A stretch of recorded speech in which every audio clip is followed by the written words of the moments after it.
A shiver rode the wind long before the winter gales announced themselves. It seeped through the deck planks of Daenerys Targaryen's flagship, a cold too ancient to be measured by mortal senses alone. Beneath the ribbed canvas of the great crimson sail, she stood at the prow, cloak snapping behind her like the banner of a storm goddess, hair silver bright against the pewter sky. Drogon circled high overhead, wings carving ellipses through the cloud bank, his deep, throaty rumble a distant promise of fire. Yet even the dragon's heat did little to banish the chill licking at her bones. This was no ordinary winter. This was the long night the bards had warned of, drawn south across the narrow sea as surely as her own ships. Ser Jorah watched her from midship, his gloved hands clenched on the railing. "The crew whispers, 'Khaleesi,'" he said when she acknowledged him with a glance. "They say the seas north of Eastwatch freeze solid at nightfall. They fear the dead walk upon the ice itself." "They are not wrong to fear," she replied, voice calm, though her pulse thudded in her ears. "But fear alone cannot decide the fate of kingdoms." To their stern, a fleet of coalition vessels labored through the swells. Greyjoy longships, slender and dark as spear shafts. Stormlander cogs bearing bright stag banners. The pale sails of Old Town's high-tower masts. Rhaegal and Viserion wheeled among them, shepherding the fragile alliance like restless guardians. The war in the south lay unfinished, Cersei Lannister still clinging to the Iron Throne. Yet the raven Jon Snow had sent from Winterfell left no room for delay. The dead marched, and the wall's ancient enchantments had been breached. All living quarrels might soon prove meaningless if the realm's heartbeat stilled beneath an endless frost. Still, Daenerys felt a stubborn ember of defiance toward doom. She had crossed deserts, liberated cities, survived betrayals and poison. She would face this specter as she had all others, by reshaping fate to her will. But to do so, she needed knowledge, perhaps even an unthinkable leverage. Parley with the White Walkers themselves. The notion had first stirred when Melisandre, red eyes gleaming in the firelight, spoke of ancient pacts between ice and flame, forging fragile truces in forgotten ages. The priestess had since vanished eastward, claiming the Lord of Light had called her home. Yet her words lingered. If the children of the forest once bargained with their would-be destroyers, could a dragon queen not attempt the same? Jon had argued there could be no common ground with Silent's cold murderers, but Daenerys could not abandon any path, however narrow, that might spare the living from annihilation. By the third morning, ice began to shimmer upon the rigging. The sea herself seemed to resist further passage, sluggish, gray, and glassy, as if some unseen will sought to bar their way. The fleet anchored half a league south of Eastwatch's ruined remnants. Great blocks of the wall jutted like broken teeth from the shore, pale blue veins glowing faintly within the ice. Here, the wind carried neither gull cry nor surf, only an expectant hush, and the memory of men screaming as the dead swarmed over ramparts long deemed eternal. Jon awaited her on the frozen strand, flanked by Davos Seaworth and a wary Tormund Giantsbane. Stark banners whipped alongside wildling firs, their shared grimness unsoftened by reunion. Snow churned beneath Ghost's silent pads as the direwolf paced, crimson eyes reflecting the dragons circling like living comets. When Daenerys dismounted Drogon, Jon met her with a stiff embrace. The steel in his gaze was tempered by exhaustion. "The advance parties you sent 2 days past did not return," he said without preamble. "Either the walkers found them, or the cold did. I expected as much," she answered, though dread tugged at her. "The walkers do not parley as men do. We must go to them, and quickly, before the night freezes the last harbor." Davos cleared his throat. "Begging your pardon, Your Grace, but how exactly does one treat with demons wrought of storms? They've never shown mercy. They never speak. Then, not to us." Daenerys looked toward the glittering sprawl of broken wall, feeling the pulse of ancient power vibrating faintly within its shards. But the wall itself was built on bargains older than recorded time. Old Nan's tale spoke of the nights king wed to a pale queen, of truces struck at the Isle of Faces, What was done once may be done again. Tormund spat into the snow. You're planning to talk to corpses? Better you talk to the wind. It'll stab you less.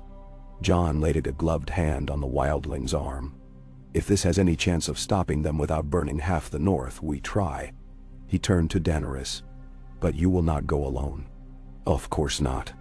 She reached to stroke Drogon's jaw where scales met velvet shadows. My children will fly above, and you, king in the north, will walk beside me. They advanced at dusk, 6 riders astride shaggy northern garrons. Daenerys, Jon, Jorah, Davos, Tormund, and Missandei, draped in sable-lined cloak. Rhaegal and Viserion brushed mountain-high currents, while Drogon crouched upon a shattered buttress of the wall, watching furnace-hot breath pluming. Each hoofbeat cracked a crust of hoarfrost. The moon, a shard of milky ice, rose to guide them across wastes the living rarely dared. Beyond the shore, the sea had stilled into a glassy plain. Columns of hoarfrost fanged upward where waves had frozen mid-crest. The world looked sculpted by indifferent gods.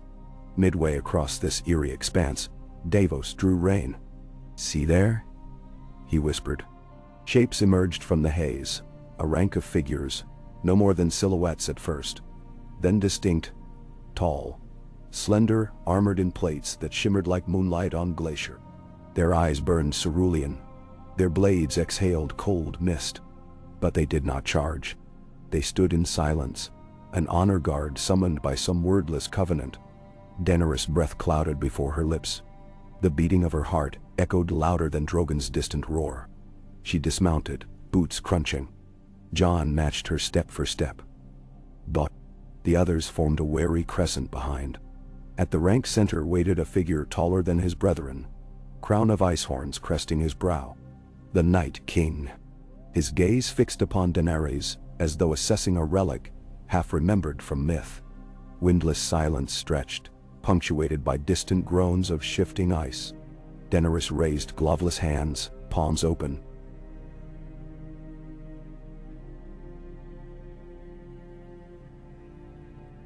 Though the cold bit savage at her skin, I am Daenerys Stormborn of House Targaryen, she said, voice steady yet strangely small in immensity of emptiness. Breaker of chains, mother of dragons. I come to seek words, not war. The Night King tilted his head. Frost crackled across the plates of his cuirass. He did not speak with mouth or tongue. Instead, a whisper, felt rather than heard, brushed her thoughts. Images of burning trees, weeping skies, firestorm devouring snow. A warning or accusation. Daenerys' breath hitched. The mind touched colder than any wind. Jon stepped forward. The war to come will end all worlds, yours and ours. We want peace for the living, but the dead need not be our enemy. What do you seek? The Night King's burning gaze slid to Jon, and for heartbeat both men seemed mirror opposites. Black-clad king of warmth, blue-eyed lord of chill. Then the creature extended a hand. In his palm coalesced a shard of ice the size of a dagger, swirling with trapped starlight. He let it fall. It struck the frozen sea and raced outward in a spider web of cracks, sketching symbols older than Valyrian glyphs. Missandei sucked a breath, recognizing some echo of the old tongue. The rune for exchange. Daenerys knelt, tracing one symbol's edge. It shimmered, alive with cold dread and promise. The wind rose, carrying faint scent of pine and something metallic. Blood? She lifted her gaze to the Night King. What is your price? He pointed beyond the horizon where darkness pooled like ink. A pulse of blue flared, a heartbeat echo across the waste. Daenerys sensed intention, not spoken yet clear. Fire for frost, life for death, balance. Perhaps he demanded land untouched by dragons, safe corridor for his kind to pass, or an unborn child promised to winter. The terms were still shadow, needing form. Jorah edged closer, whispering at her shoulder. Khaleesi, you bargain with Abyss. Remember their trail. Towns emptied, infants taken. Mendemau. I remember. she murmured. But her mind weighed millions yet unborn against the sacrifice of a few. Hard arithmetic, cruel as winter. Still, to parley meant refusing the easy answer of dragonfire. Suddenly, the ice behind the Night King fractured with a base crack. From fissures rose shapes like skeletal elk, harnessed to obsidian sleds, atop which sat wights clad in tattered skins. The Night King had brought witnesses, perhaps envoys. He expected reciprocation. Daenerys straightened. "You show good faith, I shall do the same." She raised 2 fingers. High above, Drogon screeched. Rhaegal banked, and Viserion dove, exhaling gouts of green-gold flame onto an isolated spur of rock far from men or dead. The ice hissed but held. In that conflagration, winter and summer met, and neither yielded. Steam rose, pillars of boiling fog swirling with embers that glittered like dying stars. When heat subsided, a molten mark remained. 3-headed dragon's sigil fused into blackened stone. Her own rune of intent, queenly oath cast in fire. The Night King's blank countenance gave no sign of approval or disdain. Yet he lifted his arm, and from the ranks a single walker stepped forward bearing a sphere of opaque ice. With a twist he shattered it upon the ground.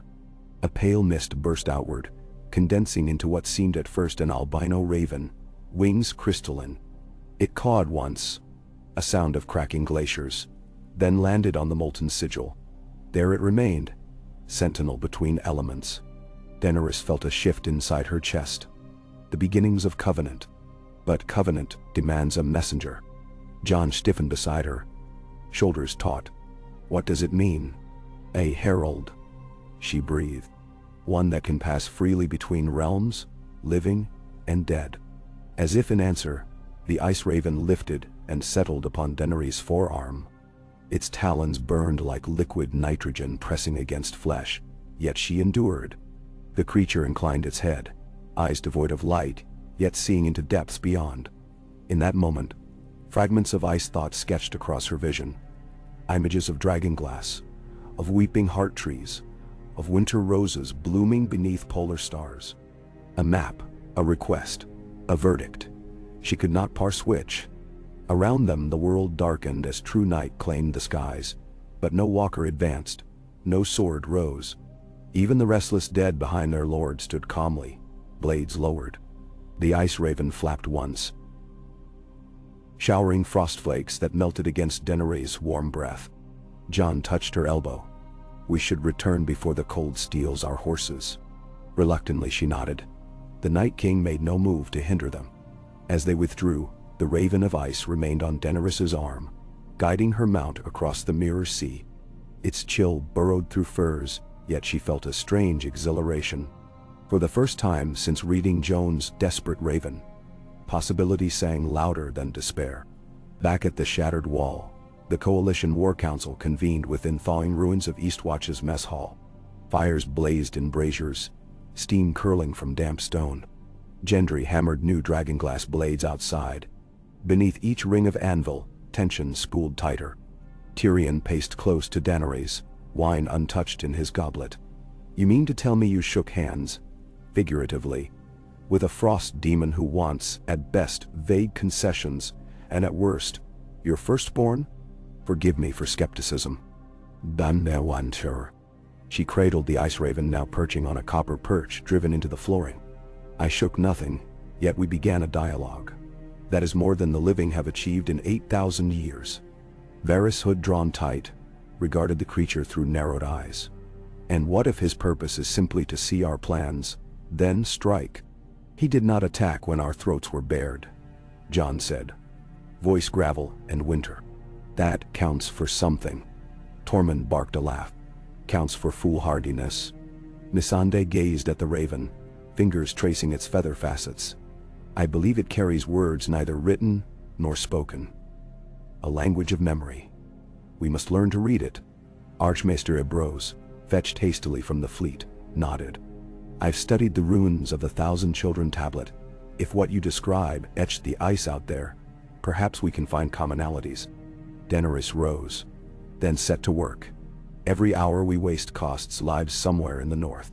She scanned faces, lit by uneven firelight.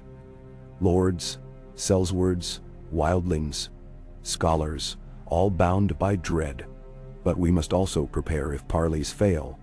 Drogon, Rhaegal, and Viserion will patrol the tree line. Gendry's forge must run through the night. And Jon, I'll speak to the wildling scouts, he finished. A trace of weariness softened his eyes, but purpose hardened his jaw. We'll keep watch on the dead's movements. Their council broke into purposeful murmurs. Only Tyrion lingered near the queen. Your grace, he said softly. The best bargains are struck from strength. Yet strength alone won't guide this path. You tread between storm and void. Promise me caution. She clasped his shoulder. I promise nothing, my friend, except that I will not surrender the living to oblivion. When he departed, Daenerys approached the raven once more. Its body glowed faintly, each feather edged in frostlight. She extended a finger. It nipped gently, drawing a bead of blood that froze before dripping. A startled hiss escaped her, but she did not pull away. The raven's eyes brightened, and in sudden cascade images unfurled. Caverns beneath ice, where blue hearts throbbed, circles of standing stones crackling with emerald flame, and at the vision's center, a woman cloaked in midnight snow, face hidden, cradling a dragon's egg wreathed in hoarfrost instead of fire. The vision collapsed, leaving Daenerys dizzy, seated abruptly upon a frost-slick bench. The raven fluttered, settling on her knee as if consoling. She inhaled slowly, pulse racing with possibility deeper than fear. Had she glimpsed their terms? An egg? A union of elements? She needed decipherment, yet intuition gnawed. The White Walkers desired more than a mere ceasefire. They sought a merging. Winter's essence interwoven with dragon flame, birthing something neither realm had known. Across the hall, ghost of warmth flickered as Jorah stoked coals. She met his eyes, and for a heartbeat the enormity of her choice weighed upon her. If she embraced such union, would the world be remade or unmade? Could destinies knit without unraveling the tapestry entirely? Drogon's roar thundered outside, rattling timbers. A gust of snow billowed through the broken doorway, extinguishing half the torches. In that sudden dark, the raven's body pulsed a radiant blue, illuminating Daenerys' thoughtful face and the frost crystals forming at her lashes like tiny glittering crowns. Night deepened. Jon stood sentinel atop a collapsed watchtower, ghost curled at his feet, fur rimed with frost. He watched Daenerys emerge from the mess hall below, the ice raven perched upon her shoulder now. She walked beneath Drogon's enormous wing as the dragon landed, raising great clouds of powdered snow. For all her titles, for all her fire, she looked strangely ethereal under the moon's pallid glow, like a figure born of starlight and midnight winter. Jon descended to meet her. Couldn't sleep. Dreams would bring no warmth tonight. She studied the raven's silhouette. It shows me visions.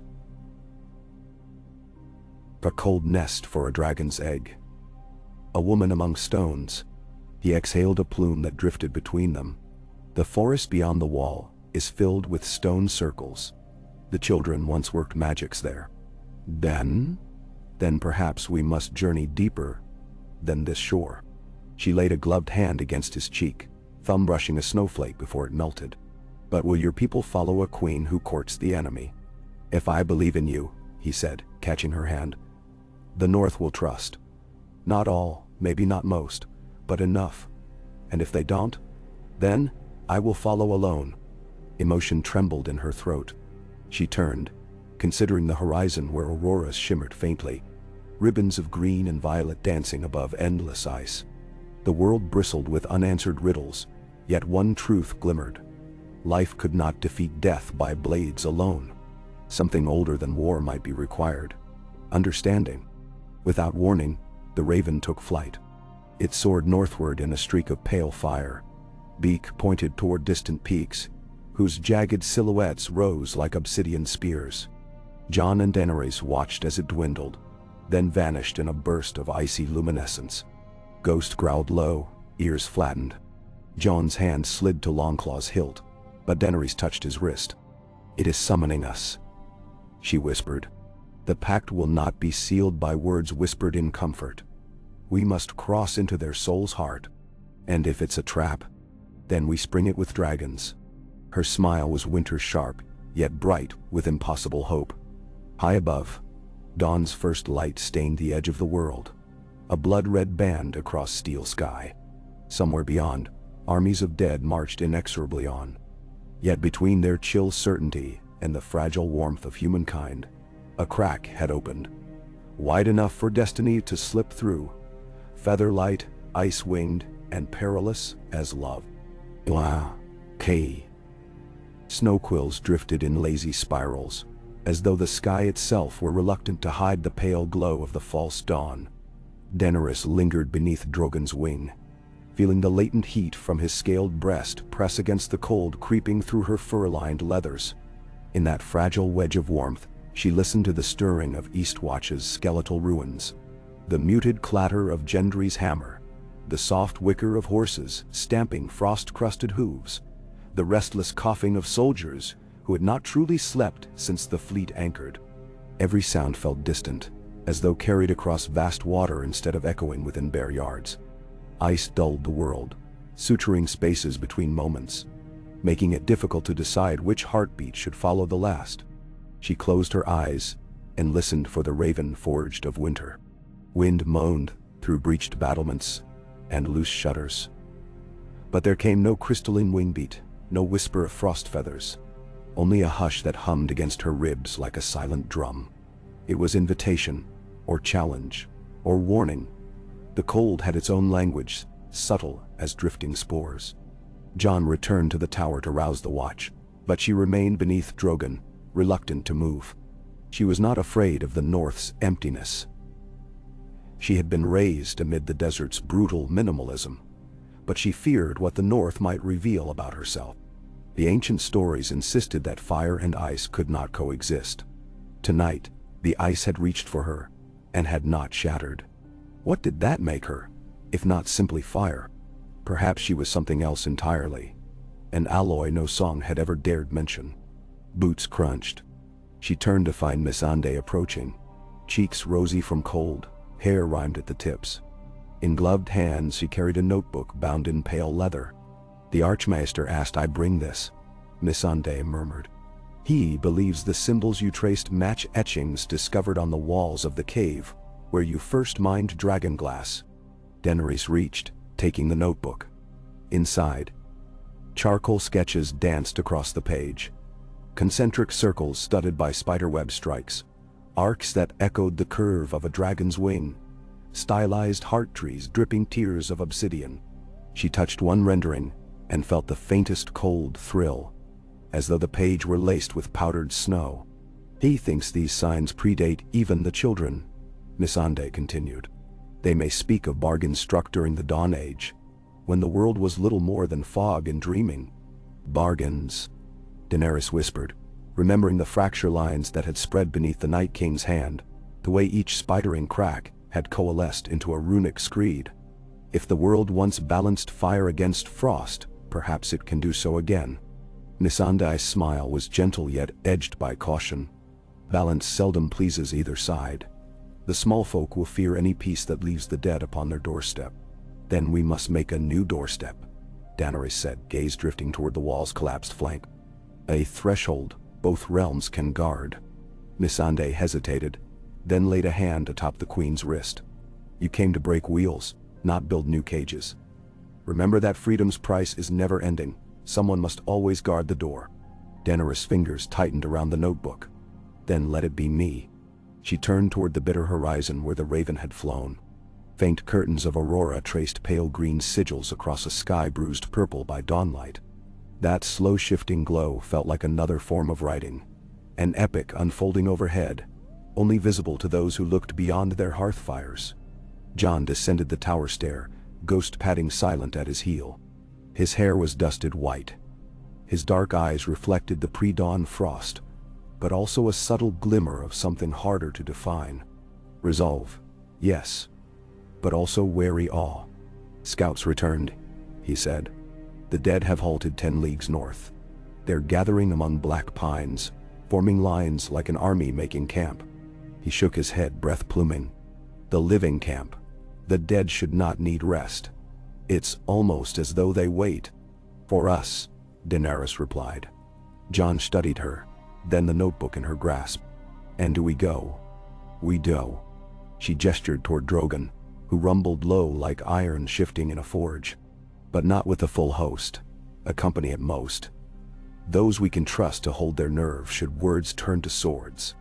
Jon glanced toward the bustle of Eastwatch's yard. Trust is scarce coin in these ruins. Then we mint it anew.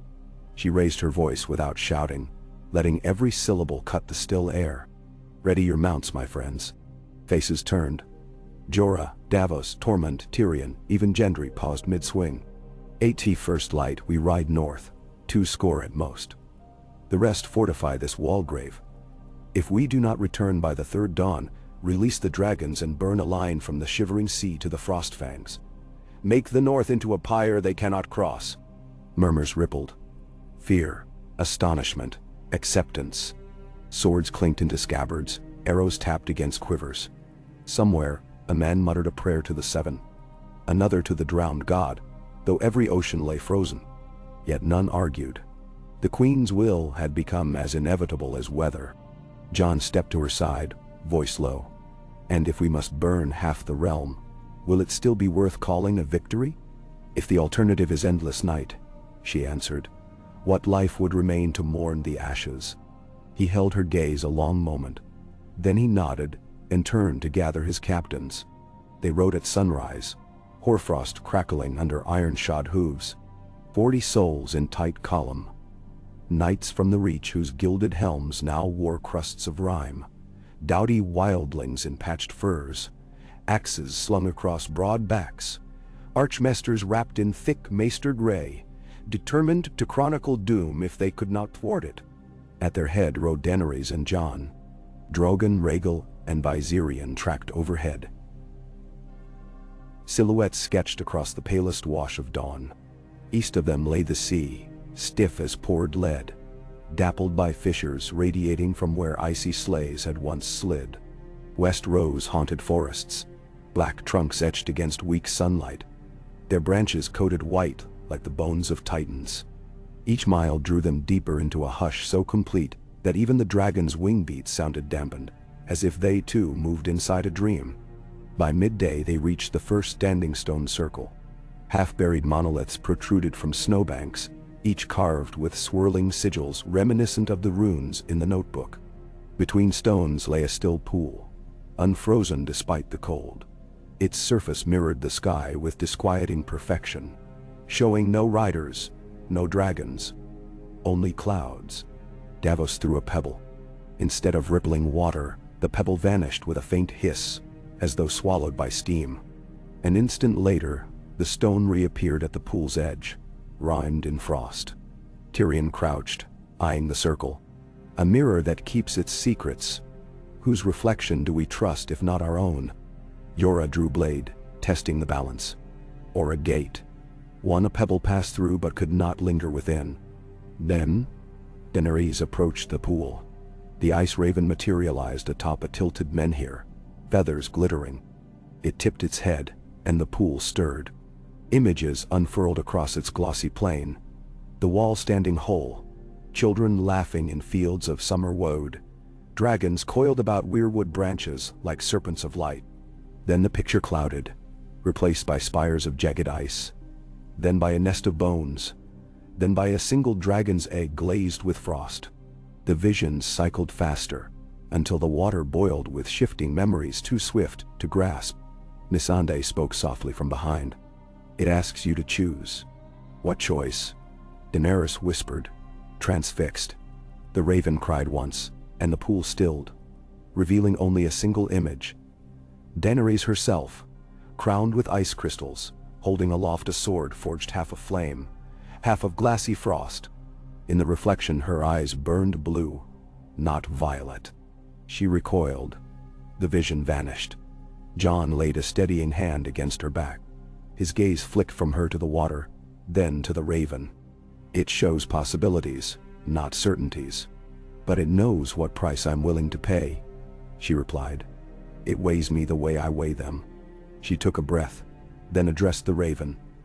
We come in good faith. Lead us to your counsel. The bird launched skyward, spiraling northward once more. Columns resumed riding. Dragons shadowed overhead. Snow thickened, falling in fat clumps that devoured distance. Soon the world around disintegrated into monochrome blur. Ground sky, horizon melted into a single sheet of blankness. Only the faint azure glow of the raven ahead, and occasional roars that resonated through fog, reminded them they still existed. Hours later, the snow eased, revealing the plateau where the dead had camped.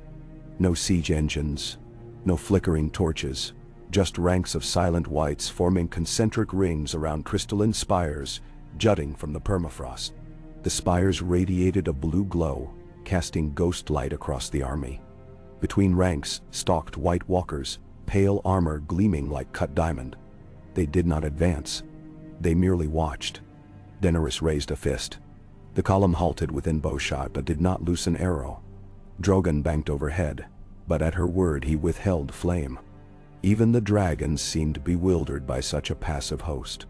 Jon dismounted, crunching forward until his boots pressed the edge where trampled snow met untouched frost. He sank Longclaw's point into the crust and waited. The ice parted. From the midst of glowing spires walked the Night King, alone. Emerald aurora flickered above like banners. He strode across the field, each step soundless. The army parted. Ice cracked, then reknit behind. By the time he reached Daenerys, he stood within a breath's distance, close enough that she felt cold radiating like light. Yet again no blade lifted, no hand reached for hilt. The dead stillness felt like reverence or anticipation. Daenerys inhaled. We have come. The Night King extended his palm. In it lay a fragment of dragon glass, black as starless sky, refracting slivers of the aurora. Around the fragment wound a curl of what looked like sliver-thin ice yet burned with red-gold embers. Fire imprisoned in frost. Jon studied the piece, realization dawning. Obsidian and frozen flame. He forged them together. Daenerys accepted the shard. At once a torrent of images flooded her mind, the first forging by children's hands beneath the weirwood roots. The Walker's birth, the long wars, the pact that shattered when men forgot their promise. The world shifting toward imbalance, tilting toward heat and life beyond measure. Winter's purpose to restore parity. Dragon's fire swelling too swiftly, threatening to burn creation to ash. The need for a new... She staggered. Jon steadied her. The torrent eased, leaving clarity like ice water in veins. She looked to the Night King and understood. He offered the shard as key. Should she accept, she must prove her commitment by creating its mirror, fusing a piece of solid winter within the heart fire of a dragon. Only then could doors open. How? She asked, voice raw. The Night King turned his gaze skyward. Drogon shrieked, rolling his great neck. Viserion dove, jaws gaping. But Daenerys raised a single hand. The dragon stilled immediately, wings suspended. Tyrion hissed under breath. You cannot intend to let them near. Hush, Jorah warned, eyes glued to Daenerys and King of Frost. The Night King lifted a second hand, palm up. Snow within it whirled, condensed, and formed an unfired egg of pure white. He closed fingers around it until frost smoke wept from seams. When he opened them, a crystal orb remained, faintly pulsing blue. He offered it to Jon. Jon accepted, and a shudder rippled through his frame. He glimpsed memory of forests in eternal night, where no leaf ever fell, where silence roosted like crows on branch. He tasted the loneliness of ice that had endured millennia, before men dreamt of forging bronze. Yet inside that desolation glimmered spark of curiosity. Cold was not simply hunger for heat's demise. It was balance yearning to be recognized. Together, Daenerys with her obsidian flame shard and Jon with his frost orb stood before armies both living and dead. The raven returned, circling. Its cry rose like a herald's trumpet of glass. Dragons roared in answer. Whites rattled spears upon frozen earth, every sound fused into polyphonic thunder that made the plateau quake. Daenerys lifted her shard. "We will complete the forging," she declared, voice trembling yet resonant. "But forging requires fire and ice side by side.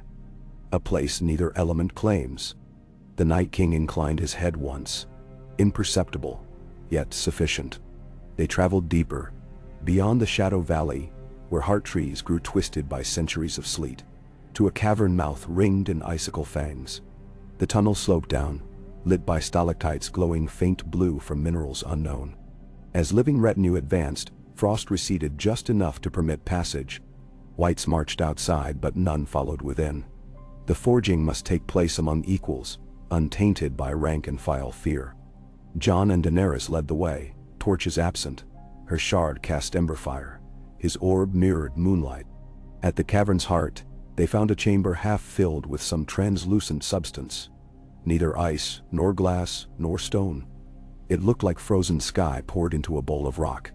Above, stalactites melted into pillars of luminescent mist, swirling upward into darkness. Yora, Davos, Missandei, Tyrion, and Tormund formed a semicircle at the chamber's edge. Opposite them gathered 7 White Walkers, pale swords sheathed, standing like statues. Between groups stood a raised dais of obsidian, upon which lay an anvil carved with the same runes as those in the notebook. The raven alighted atop the anvil and called thrice. Flame rippled along Daenerys' shard. Frost cascaded across Jon's orb. They stepped forward, placing relics upon the anvil, black and white touching. At once the cavern pulsed. The translucent walls shimmered, revealing echoes of battles long past. Children flinging green flame spears at silhouettes of men in bronze. A blazing field where dragons scorched a tide of advancing whites. Krakens writhing beneath a boiling sea. Wildfire explosions painting midnight skies hellish green.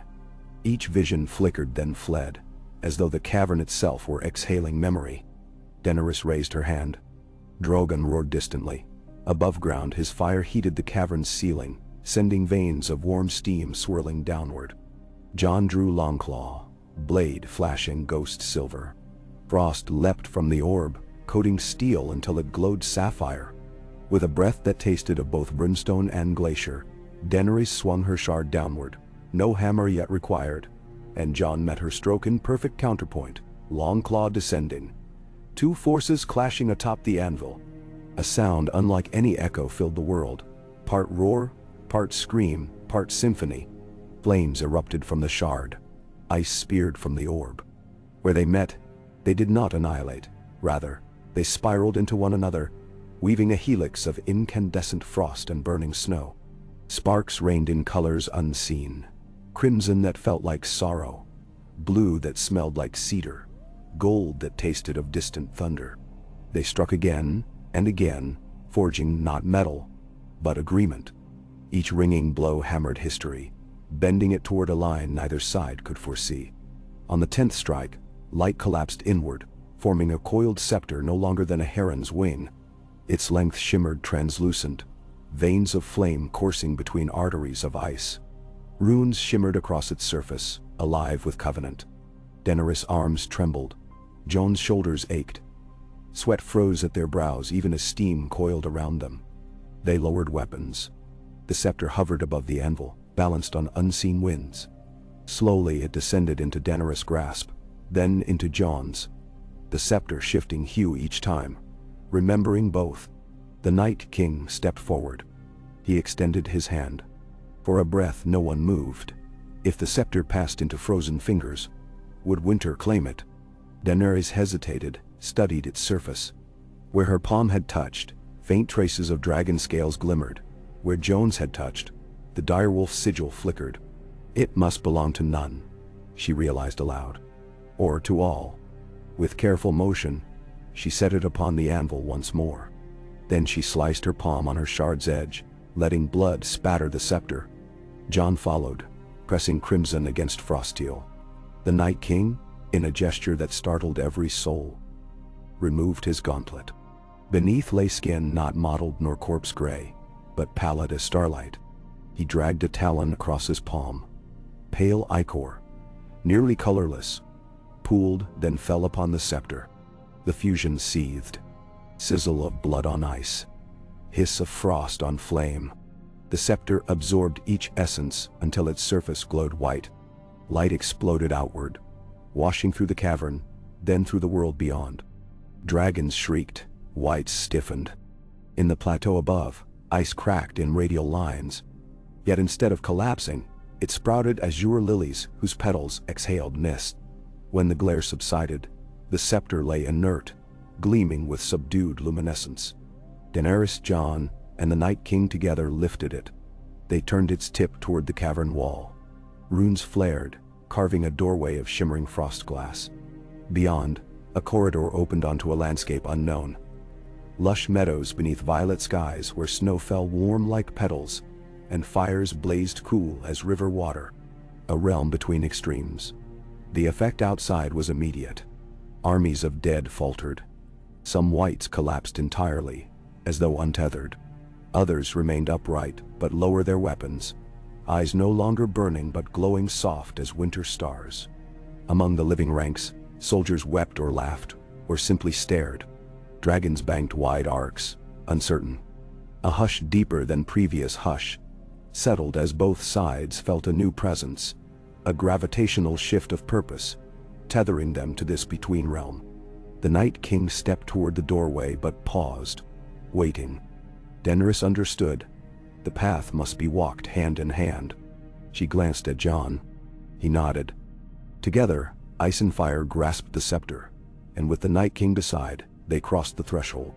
The meadow breathed with scent of cedar and distant salt. Snowflakes melted into dew upon alfalfa blossoms. Dragonfire danced as will-o'-wisps across distant banks. Overhead, ephemeral clouds shaped like direwolves chased comets shaped like dragons. It was dream space yet tangible. Footsteps left prints. Hearts hammered real blood. But here time spooled sideways, neither day nor night, seasons folding atop each other like silk ribbons.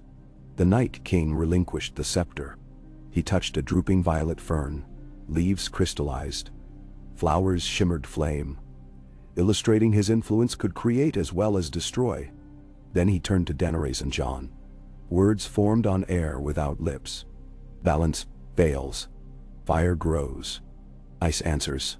Cycle repeats. Suffering mounts. Daenerys answered aloud. Then let us craft a new cycle. Need anchor. She lifted the scepter. This? Key, not lock. Jon frowned. If the scepter unlocks this place, what becomes the lock? You. The words sounded in their bones. Daenerys felt weight descend. A sentinel? The Night King gestured across the meadow. In its center rose a spire. Half weirwood, half obsidian, branches woven with icicles burning amber. From its roots flowed streams that steamed where they met snowbanks, then turned to cool mist over beds of blue roses. Atop the spire floated an orb, a seed glowing silver white. Anchor there. Choose guardian. Tormund would later recount that he expected Daenerys to volunteer herself. She was, after all, a queen born of cataclysm, breaker of chains, mother of thresholds. Yet she looked instead at Jon. Jon felt ghost brush his thigh. Warm life at odds with chill meadow. He remembered his promise to serve the realm. Remembered vows whispered to the Night's Watch. I am the sword in the darkness, the watcher on the walls. Walls might crumble, but watchers remained. His breath caught. Daenerys realized his readiness and felt her heart lurch against its cage.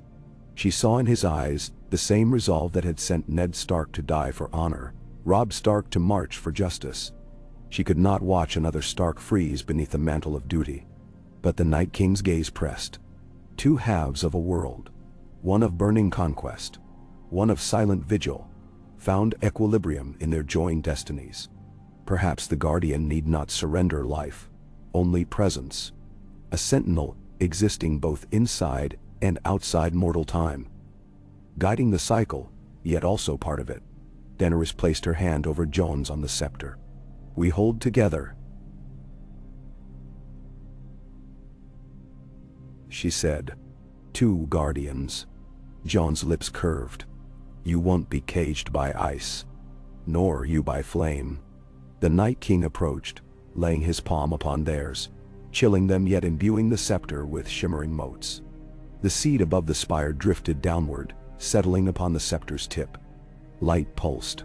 Outside the meadow, armies felt new edict ripple through marrow. The endless war paused. Whites did not fall. They turned south and westward, walking into forests or sinking beneath snowdrifts. White walkers melted into mist, returning to hidden circular pools. The living felt winter ease, though chill lingered. Dragons folded wings, perching upon ridges to gaze curiously. Within the meadow, Daenerys and Jon ascended the spire's root bridge. Each step fused soil and ice, forging steps that alternated glimmering black and alabaster white. At the crown, they set the seed into a carved socket. Runes flared, spiraling down the trunk. The spire sang, deep, resonant, a chord neither minor nor major. The Night King kneeled at the spire's base. Snow gusted from his shoulders, revealing beneath armor a network of veins faintly pulsing cerulean. He plunged his hand into the earth. Frost spread along roots, then balanced by small tongues of flame dancing along branches. Then he stood and stepped back, eyes locked upon the seed. Daenerys took Jon's hand. The seed's glow brightened until nothing remained but white. They awoke on the plateau. Snow still fell, but its edges were softer, each flake landing like down. Dead lay where they had collapsed, but many more stood motionless, swords grounded, peace burnt across their blank faces. The walkers were gone, vanished like myths. The Night King alone lingered. Though transfigured, his eyes no longer flared unnatural blue, but gleamed a deeper hue, almost teal, reminiscent of dawn glinting off rough sapphire. He turned to Daenerys and Jon. The ice raven circled, then perched upon his shoulder. No words were needed. They had become triad. Winter, Summer, and Verge. Tyrion, Jorah, Missandei, and the others rushed forward. Voices overlapped, astonished, fearful, triumphant. But Jon raised a hand. "The war is not won," he said. "It has changed." Daenerys stepped beside him. "The living may harvest their crops, but winter will always come again. When it does, the Guardians will guide the turning, not annihilation." Davos stared at the Night King. "And what of him?" "A watcher," Jon answered.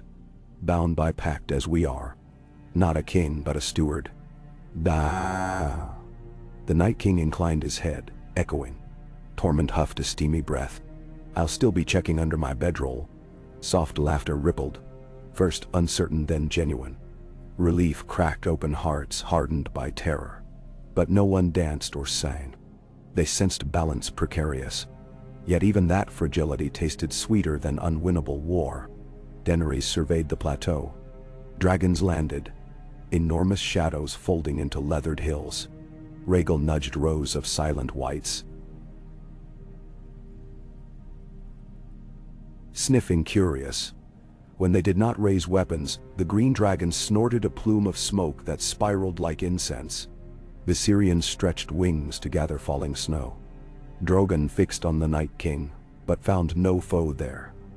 Instead he bowed massive head, recognizing power akin to the flame in his own heart. Daenerys turned to her captains. "We march south. We will heal. We will rebuild. We will sow grains and peace both. And we will guard the spire beyond worlds." Missandei asked softly, "Will you tell the southern lords this truth? Many will call it abhorrent." "Men," Tyrion chuckled grimly, "many call the idea of dragons abhorrent. Yet here we stand." Daenerys met eyes with each follower. Determination knit them into tapestry. "We will speak honestly. Let those who cling to old hates look around. Winter spared them, not our swords. They owe peace to the cold as much as to the fire. If they refuse, let them come to the spire and learn." Jon added, "The North must lead by example. Winterfell's hearths will burn for any who seek shelter, living or dead. The spire ensures the dead need no longer hunger for life. Balance demands generosity, Mendeneseker. The Night King took one step, lifting his scepter, still fused of black obsidian and pale ice. He pointed toward the sea. There on the horizon, cracks widened in frozen water, opening channels. Spring-like warmth rippled outward, though not enough to melt the world, only to remind men of seasons returning. Daenerys laid a hand upon Drogon's snout. "Take this message east and west, my son," she whispered. "Tell the winds their sister winter sleeps now, but not forever. When she wakes, greet her with courtesy." "Ben?" Drogon roared, wings hammering the air, scattering snow eddies. Rhaegal and Viserion followed. They soared south, carrying wordless edict across continents. The living began dismantling makeshift camps. Gendry studied frozen lilies blooming where ice cracks had fractured. He knelt, marveling how petals glowed faintly blue. He plucked one, discovered it neither chilled nor burned, but held both sensations. He smiled, tucking the blossom into his leather tunic, proof that impossible things could root in barren soil. Tormund approached Jon, clapping him so hard the king staggered. "Seems you found a clever way to marry the dead and living, Crow. I'll drink to that." Jon grinned, surprising himself. "But will you still call me Crow when I'm half frost?" "Always." The wildling roared laughter that echoed off ice cliffs. Tyrion observed Daenerys. She stood beside the Night King, conversing without words, studying the horizon. Ice crystals haloed her silver-gold hair. Warmth pulsed beneath cheeks. She looked at once older and younger, ephemeral yet rooted. He approached, wineskin forgotten and cleared throat. "What shall we call this? Truce?" he asked. Daenerys considered. "It is not truce, but turning. A new wheel entirely. Then may we learn to ride it. And may I live long enough to pen the jest of it all." Her smile deepened. "You will.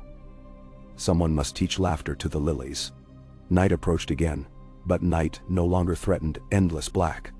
An aurora wove bright ribbons across firmament, colors vibrant yet soothing, as though sky itself exhaled relief. Beneath those lights, armies of two realms dissolved, one to forge fields, the other to guard tombs, and between them walked guardians of scepter and seed, anchor and key, watchers on a new wall unseen. Daenerys and Jon made camp not in Eastwatch's ruined hall, but upon the plateau, amidst dead that no longer stalk. They sat beside a fire fed by dragonglass shards, flame flickering violet and blue. The Night King stood at perimeter, sentinel still. Jon gazed into dancing embers.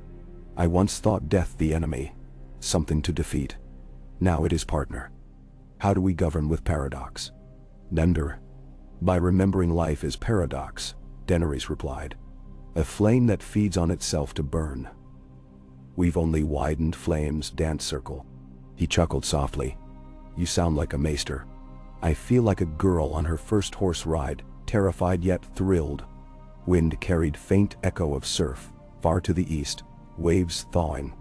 Somewhere a rook cried. Ghost padded near, head resting on Daenerys' knee. She stroked his white fur. Heat and cold mingled. Fur crusted with crystals, then melted, then refroze. It felt right. Jon whispered, "When we die, if we die, will we walk warm meadows or cold halls?" "Perhaps both," she answered. "Perhaps we'll guide those after us to keep the cycle true." He smiled, eyes tender. "Then let this night be beginning, not ending." She leaned her head against his shoulder. Flame crackled. Snow fell in slow grace. The Night King watched moons and stars shift, the scepter gleaming, a quiet pulse in twilight. Far beyond, in King's Landing's torchlit streets, ravens screamed as strange lilies sprouted through cobblestones, crisping beneath torches but regrowing. In the summer isles, trade ships sighted dragons diving into warm seas that once had boiled. Now their steam spiraled gentle. In Qarth, warlocks felt keys of glass vibrate in chests, stirred by distant forging. Everywhere, myth woke, not to kill but to remind. The world would argue, rebel, lash out at what it could not frame. Yet the Guardians were patient. They knew wheels took time to turn full circles. They had 5 hours, 5 seasons, 5 lifetimes, perhaps 5 ages. Long enough. Against the hush, a lone horn sounded, soft, reverent. A northern sentry saluted Morning Star. Daenerys opened her eyes. Dawn rode once more, rosy and sure. She rose, hand clasping Jon's. Together they walked toward Eastwatch, where lords and small folk awaited decisions. Behind them followed the Night King, quiet as fresh snow, scepter at rest. Beyond him trailed whites, no longer moaning but silent pilgrims. And overhead the dragons spun lazy spirals, as if sketching infinity. In years to come, bards would struggle to name that day. Some called it the dawn of accord, others the forging of the scepter, others the day snow sang with fire. Yet those who had stood upon the plateau remembered simpler truth. For one breath, every heart beat in rhythm, living and dead alike, and the world felt wider than fear, deeper than grief. It tasted of cedar and salt and dragonfire and glacier melt, all at once. Daenerys tasted it again now, glancing skyward as a flake settled upon her tongue. Cold, sweet, alive. She smiled. Balance, she thought. It is fragile, but so are dragon eggs, until they hatch. And somewhere between seasons, in a meadow carved from dreams, a seed pulsed within a spire, waiting for next turning. Kai. The first green shoots of a cautious spring unfurled between stubborn patches of ice as Daenerys Targaryen's column wound south toward Last Hearth. Snow still papered the roof slates of abandoned crofts, but crocus buds already speckled the verges, purple against white. At every mile the earth seemed to breathe, exhaling ancient frost and inhaling hesitant warmth. The dragons glided ahead like scouts of a forgotten age, wings casting slow-moving shadows over woods where both wolves and dead had once ranged. Beneath their sweep rode 2 queens, 2 kings, and something that was no king at all. Jon guided his shaggy gray Garen a pace behind Daenerys. The Night King kept equal distance at her other side, silent, neither falling back nor pressing forward. The slight creak of leather and the occasional snort of a horse sounded unnaturally loud, for the whites that marched in the rear made no noise save the swish of cloaks too stiff to stir in the breeze. Their eyes still glowed, but softly now, like ice lamps rather than braziers of war. More than one turncoat crow cast covert looks over a shoulder, half expecting the dead to break into sudden slaughter. None did. They walked as though bound by a vow older than the wall, older than men.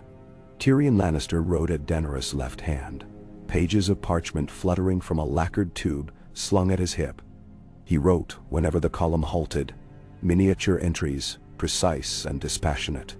Once, when the company stopped to water horses at a half-frozen stream, Jon saw Tyrion staring at the Night King with a mixture of morbid fascination and theoretical delight, like a maester confronted with a living myth. Across the water, the former Lord of Winter simply returned to gaze without expression, frost gathering at the hem of his pale cloak, until it crackled like spun glass. Jorah Mormont kept watch. He rarely left Daenerys' side, though he never spoke unless spoken to. His face bore the calm of a soldier who believed he had already witnessed the world's ending. Everything past that, even a march flanked by courteous cadavers, became merely another duty. Gendry churned inside his furs with an energy at odds with the solemn air. He would talk to anyone, Tormund Davos, Podrick, even Grey Worm, about the impossibility of what they had forged in the north. The big smith had pocketed 3 or 4 frost lilies from the plateau, and he kept fingering them like prayer stones. A flower that burns and freezes, he told Podrick. Imagine the steel you could temper if you ground these petals into flux. Of the dragons, only Drogon seemed uneasy. He banked lower than usual, occasionally dipping to the tree line in slow predatory curves as though sniffing for threats the others had forgotten existed. Twice he surged ahead, circling a patch of rolling wasteland where nothing stirred but wind. Each time he returned to the sky, but Jon sensed in the elder beast a disquiet that mirrored some part of his own heart. Balance might have been struck, yet balance was not peace. Peace, Ned Stark had once told a wide-eyed boy, was the space between wars, never the end of them. When the towers of Last Hearth came into view at dusk, the riders paused upon a ridge striped by melting snow and raw black sod. The keep's round walls remained scorched where wights had swarmed, but fresh banners snapped above the gatehouse now.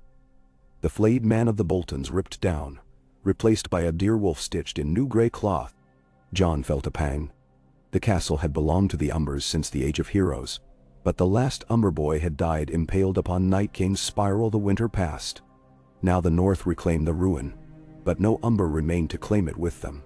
Daenerys studied the ramparts. "Your bannermen have been swift." They had to be. Jon guided his garron forward at an easy walk. "Small folk shelter here until the fields around Winterfell can feed them. If we fail to keep the roads safe, famine will follow, even without the dead." Turbine. The Night King's gaze tracked a plume of chimney smoke curling from a squat bakehouse outside the walls. It was the first hearth smoke they had seen since Eastwatch. For a moment the blue of his eyes flared brighter, as though flame drew his attention more keenly than any living soldier. Jon wondered if the creature felt hunger, or fear, or merely curiosity. Then the brightness faded, and the pale figure resumed his cold vigil. Inside Last Hearth's great courtyard the garrison lined up. Northern spears flanked by a scattering of ironborn reavers pledged to Theon's sister, and a half-company of knighted Westermen wearing crude wolf badges sewn over golden lions. They knelt when Daenerys dismounted. Some stared wide-eyed at the Night King and the silent ranks of wights that filed in with eerie discipline to the far end of the yard. A dog began barking and would not stop until its master dragged it into a smokehouse. Jon called the garrison to rise. Then, before any lord could speak, Daenerys addressed them in a voice loud enough to fill the broad yard. "Winter has yielded the first breath," she said. "But breath may freeze again if we forget what choked it. The realms of men stand because a pact was forged, not of iron but of will. You see before you the face of that pact." She motioned toward the Night King. The hush deepened. Even the dog's distant yapping died. "He is not your master nor your servant. He is sentinel of a border you will never cross, and never need cross, so long as you honor balance. Guard your lands. Grow your wheat. Teach your children the courage not to hate what they do not understand." Her gaze swept the spears, the outland captains, the trembling small folk who had crept to watch from the stables. "And if ever the ice returns in rage, send word to Winterfell, for there stand the guardians of both fire and frost." She finished. No cheers followed, only silence, heavy but not hostile. Men and women looked at the dead with dawning comprehension. This was neither celebration nor conquest, but the uncertain mourning after a tempest. One by one they bowed again, this time slower, a gesture not of allegiance but acknowledgement. That night they feasted on barley stew, hard cheese, and tough cured boar. Food enough for bellies long starved of plenty, yet paltry fare beside the memory of King's Landing's kitchens. Daenerys ate little. Jon watched her from a trestle table crowded with captains. The Night King remained outside, unmoving, posted like a carved idol near the main gates, where the wights kept silent watch over both courtyard and darkened forest beyond. Tormund drained a clay cup of ale. Foam clung to his beard like snow. "Strangest war I ever fought," he declared. "One day smashing skulls, next day marching side by side with the same skulls, only they don't jabber or bite." He eyed a wight in corroded chain standing just beyond the torchlight.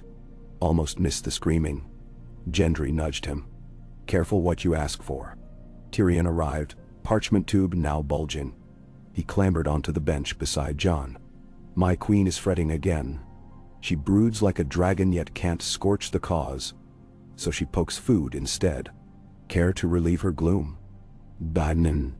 Jon started to rise, but Tyrion caught his sleeve, voice lowering. "Take caution, your grace. Each league south, the realm grows more skittish. Winterfell might accept this arrangement. The Riverlands will balk, the Reach will gossip, King's Landing will howl." "Cersei will howl," Jon said. "Cersei's dead." Tyrion's smile hardly masked the ache beneath, but her echoes linger. "The new council that rules in the Boy King's name wields more tongues than swords, and tongues slice deeper than steel in peacetime. Jon nodded and crossed the hall. Daenerys leaned against a timber pillar near the hearth, staring into low flames.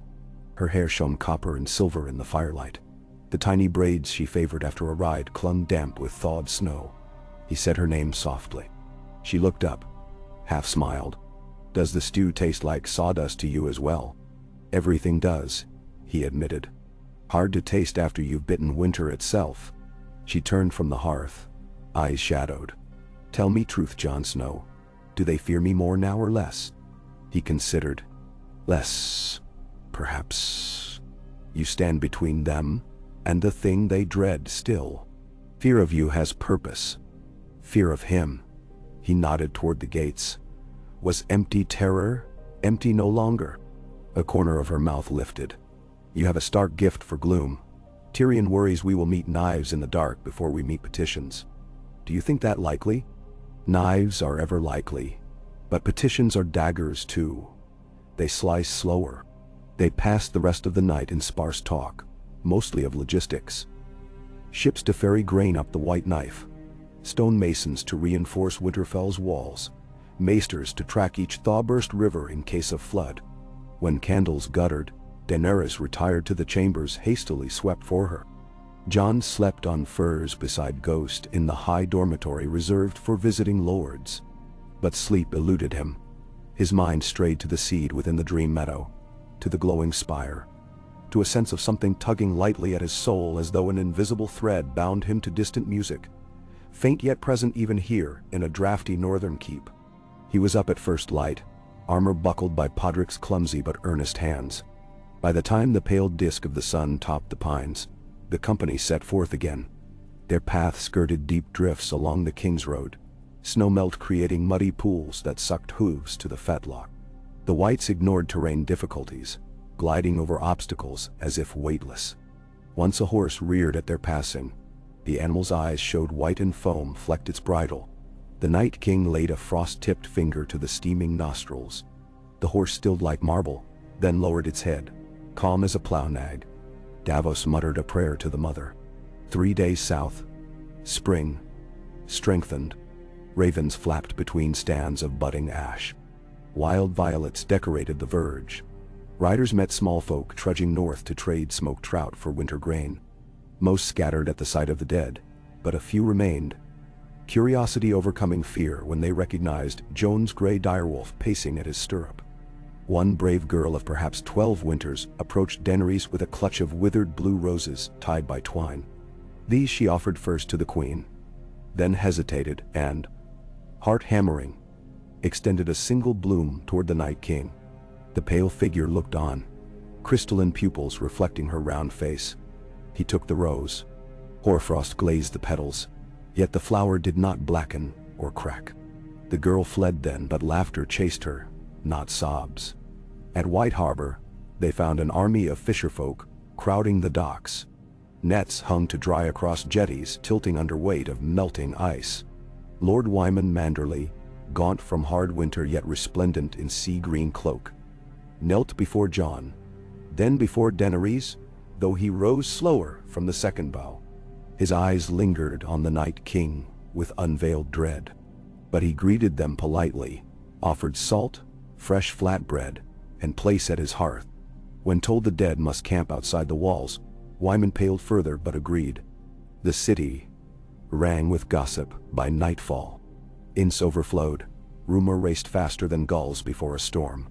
Some said a demon king had bewitched the Dragon Queen. Others whispered the opposite, that she had tamed death itself with dragonfire. Still others, the ones old enough to recall songs of Azor Ahai, argued that Jon Snow had forged Lightbringer within his own heart and shared it with Winter to spare mankind. No tavern told the same tale twice. Tyrion convened a council aboard the largest cog in harbor, the Sea Swan, refitted as floating chancery. There, the needle-fingered scribes of White Harbor copied proclamations under the Imp's terse instruction. Edicts granting tax leniency to river lords whose levies had burst beneath meltwater. Charters establishing northern wayhouses for travelers, so that none need beg shelter in hamlets stripped bare by last year's terror. Letters of credence for envoys bound to the Vale. The Reach Dorn, the Westerlands. At the bottom of each sheet, Daenerys signed in bold strokes. Jon added his own beneath, the ink slower to dry in cool sea air. The Night King made no mark. Instead, he touched a fingertip to the parchment when asked, leaving behind a faint circle of rime that soon melted yet left paper strangely crisper, letters sharper. Tyrion grunted approval. Proof against forgery. Every winter has its use. News of course spread south before ravens. When the party reached the neck, they encountered the first sellsword company sent to test rumor. 50 riders in serrated black armor, banners showing a crescent moon above a bleeding heart, blocked the causeway. Their captain hailed them, demanding the Witch King in chains. His men had torches, bows strung with wildfire arrows, and behind them crates of Greek fire stolen from shattered kings' landing stocks. Daenerys sat her silver mare motionless. The Night King drifted forward like fog. His blue eyes caught green wildfire flames and refracted them into prisms that danced across marsh pools. Before the captain could loose, frost crawled down torch handles, spindles of ice raced along bowstrings. Flames winked out with a hiss. Horses screamed, rearing as hooves encased in rime slipped on wet stone. The sellswords panicked. Their captain dropped his sword, which shattered into shimmering shards before it struck ground. In moments the men fled, leaving weapons frozen mid-melt behind. Jon ordered the path cleared of debris. No wight raised a hand during the display. The Night King returned to Daenerys' side, head inclining minutely. She answered with a nod of gratitude that contained neither triumph nor disdain. Tyrion exhaled his tension in a cloud of breath and murmured, "Unskirmish avoided. 1,000 misunderstandings born." They reached Winterfell as the first true spring storm rolled out of the west. Rain hammered the newly shingled roofs, washed soot from towers blackened by previous siege, and pooled in the courtyard where Daenerys had once landed, on a day of suspicion and cold welcome. Now she landed again, but suspicion had shifted targets. Small folk peeked from windows to glimpse the Night King passing under the ancient arch. Wights filed into the crypt road and were shepherded to a barren paddock outside the walls where they stood beneath sheets of water, unmoving, indifferent. Sansa Stark, Lady of Winterfell, emerged to greet her brother and the Queen with measured composure. She bowed to Daenerys, clasped Jon in stiff embrace, then studied the pale sentinel beside them. Her eyes narrowed, not in fear but calculation. "We will need 10,000 bushels more wheat than we have," she said without hello. "Unless our new ally can conjure bread from ice." Tyrion chuckled under his breath.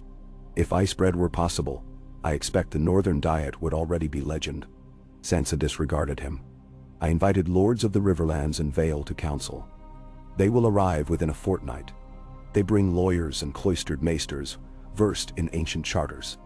They will want proof," Jon said. "They will want guarantees." Sansa's red hair, plastered against her cloak by rain, turned a darker crimson.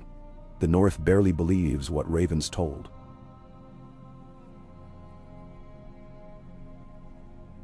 Southron hearts are softer.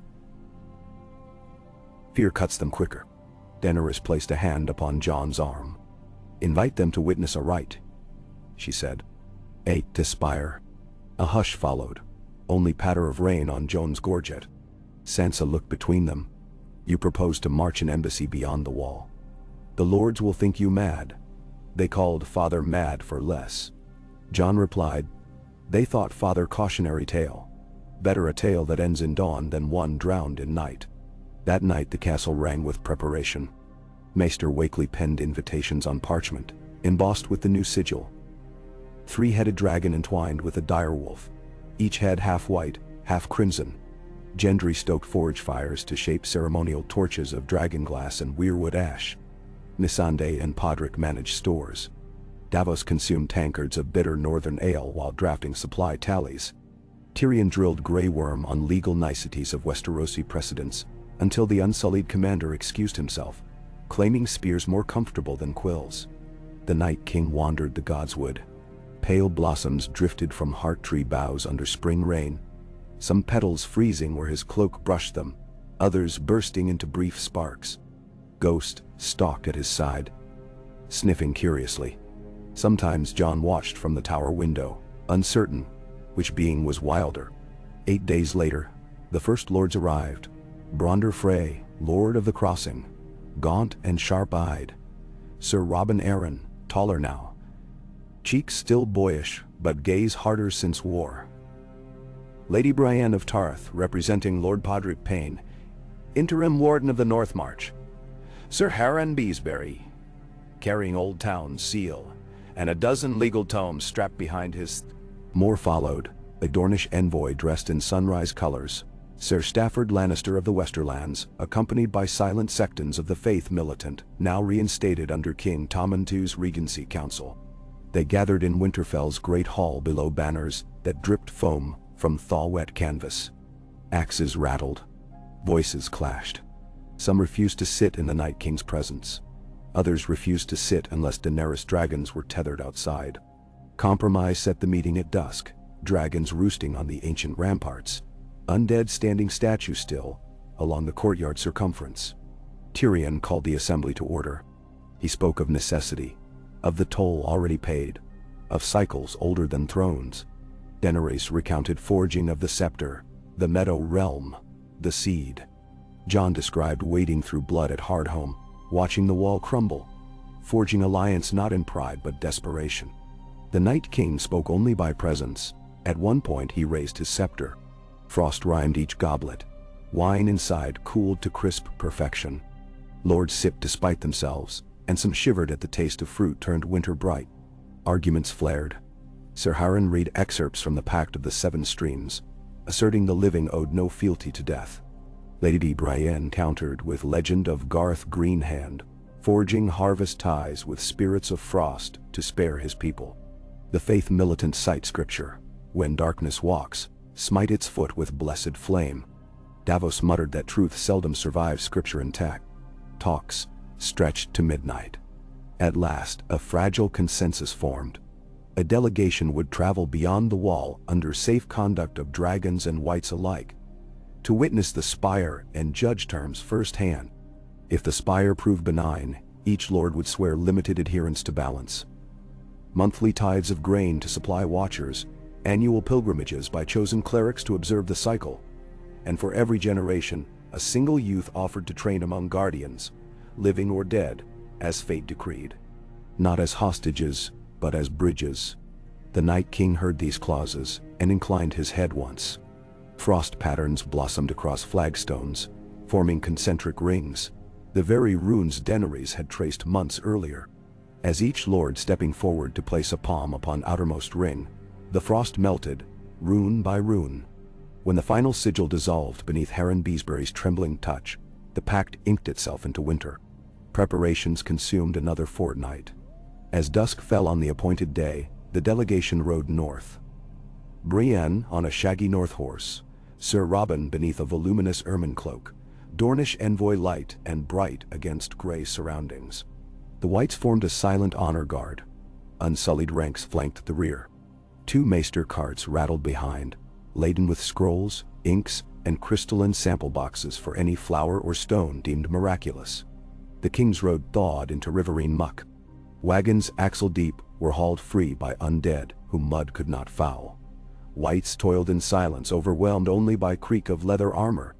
Lords accustomed to giving orders found themselves accepting quiet aid from former foes, their thanks awkwardly forming before they remembered these creatures could not hear in any human sense. By the time they reached the hollow where the standing stones lay, the delegation had begun, unwillingly, to treat the dead less as horrors and more as silent servants of a greater purpose. At the circle pool, the ice raven awaited. It swept low, scattering frost lilies. One by one, the living touched water that reflected only sky. None vanished, though each flinched at private visions rippling across its surface.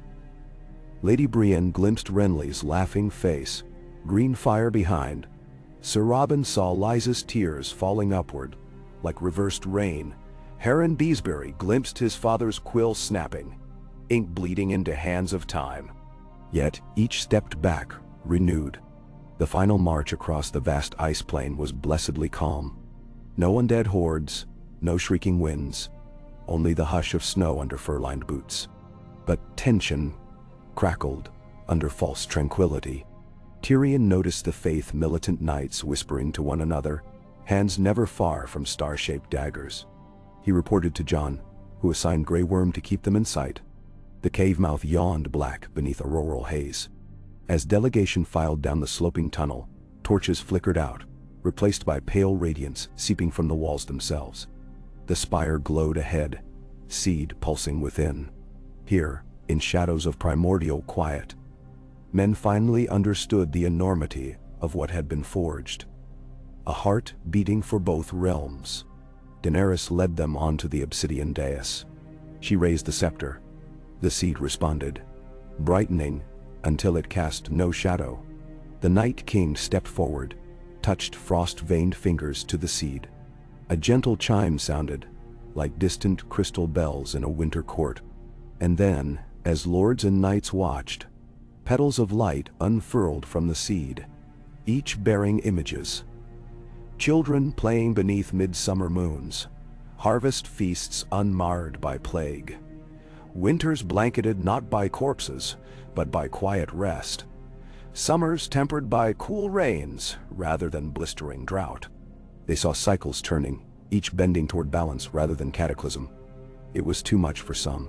One faith-militant knight cried blasphemy and lunged, blade flashing star-shaped sanctity. Grey Worm intercepted, spear haft cracking the knight's wrist. But another fanatic leapt from shadows, torch of oil-doused pitch clutched high. His aim was not Daenerys nor Jon, but the seed itself. He hurled flame. In the instant before it struck, the Night King's hand moved, just a gesture. Fire met ice, snuffed, fell as glittering snow. Daenerys' voice cracked like thunder.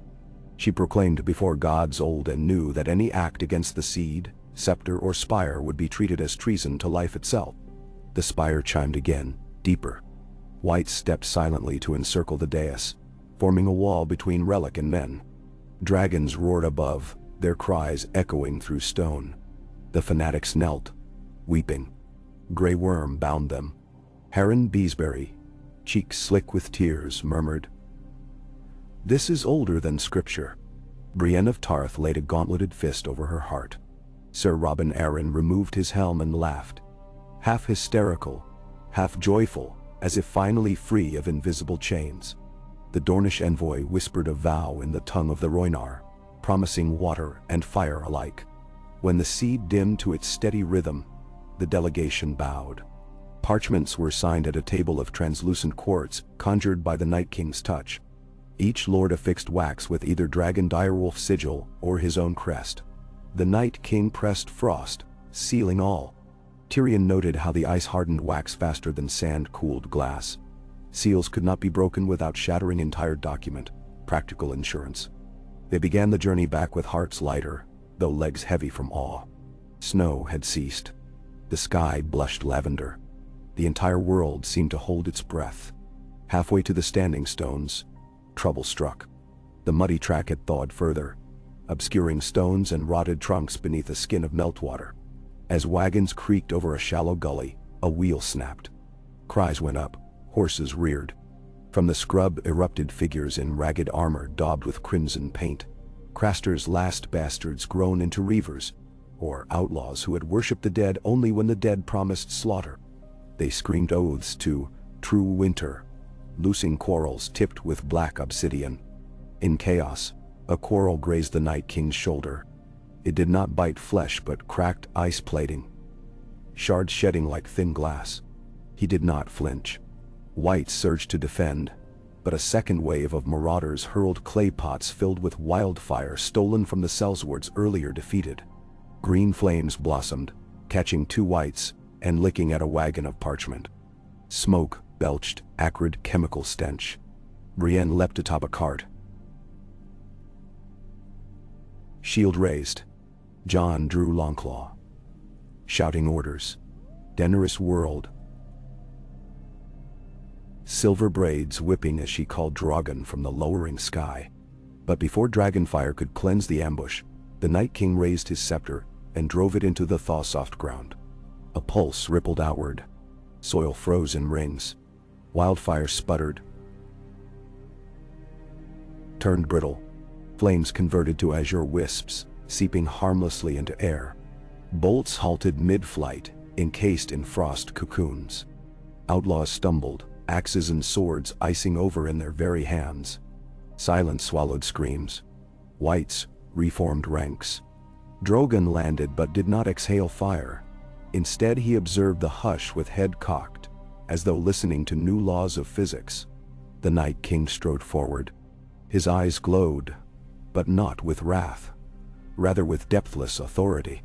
He lifted one bandit by collar. Ice crystals webbed across the man's beard, but did not kill. Jon approached. Sword lowered. "Mercy freezes quick," Jon said. "Better break the blade than leave it rusty." Daenerys joined them. "Would you imprison or redeem?" The Night King looked at captured marauder, then to Jon, then to Daenerys. A voice, cold wind in cave hollows, drifted into their thoughts. Redeem failing. Balance demands chance. They understood. Jon ordered cells constructed at Moat Cailin, where reavers could labor restoring roads. Not death, but toil. Life repaid to life. 3 weeks later, the lords parted ways at Moat Cailin. Each escort headed home across roads where wild violets now carpeted ditches. Each carried scrolls bound with ice seal. Each had seen the spire. Some left still wary, but none disbelieved. Daenerys, Jon, and the Night King returned to Winterfell. There they found ravens from across the narrow sea. From Volantis, from Pentos, even from Korth. Merchants cried out for dragon escorts to reopen storm-racked trade lanes. Red priests argued prophecy undone. Warlocks demanded audience with the Sentinel, whose mere being shook their glass candles. "What will you tell them?" Tyrion asked. Sorting semaphore translations. "The truth," Daenerys said, pen scratching parchment, "that the world is larger than their temples. And if they declare your pact an abomination, abominations are simply novelties that linger." In the green months that followed, crops flourished beyond expectation. Some called it a miracle. Maesters chalked it to bountiful meltwater. But farmers whispered that earth remembered its promise to frost, and thus answered fire with generosity. Children born that spring rarely fell ill. Lambs doubled in weight. Fishermen off Skagos pulled silver-bright harvest, thrice the norm, but swore the fish's scales glittered faint blue in moonlight. Not all was gentle. A sect of zealots in the Westerlands plotted to kidnap a white for burning at Lannisport Square. The attempt ended with kidnappers clutching frostbitten arms yet miraculously alive after a night locked in crypt with the placid undead. In Dorne, rumor spread that the seed could cure all poison. Bandits ventured north seeking the bloom of winter, most vanished in bogs they underestimated. At the Trident, rival claimants dueled over who would serve as next youth envoy. Some saw honor, others a path to influence north of the Neck.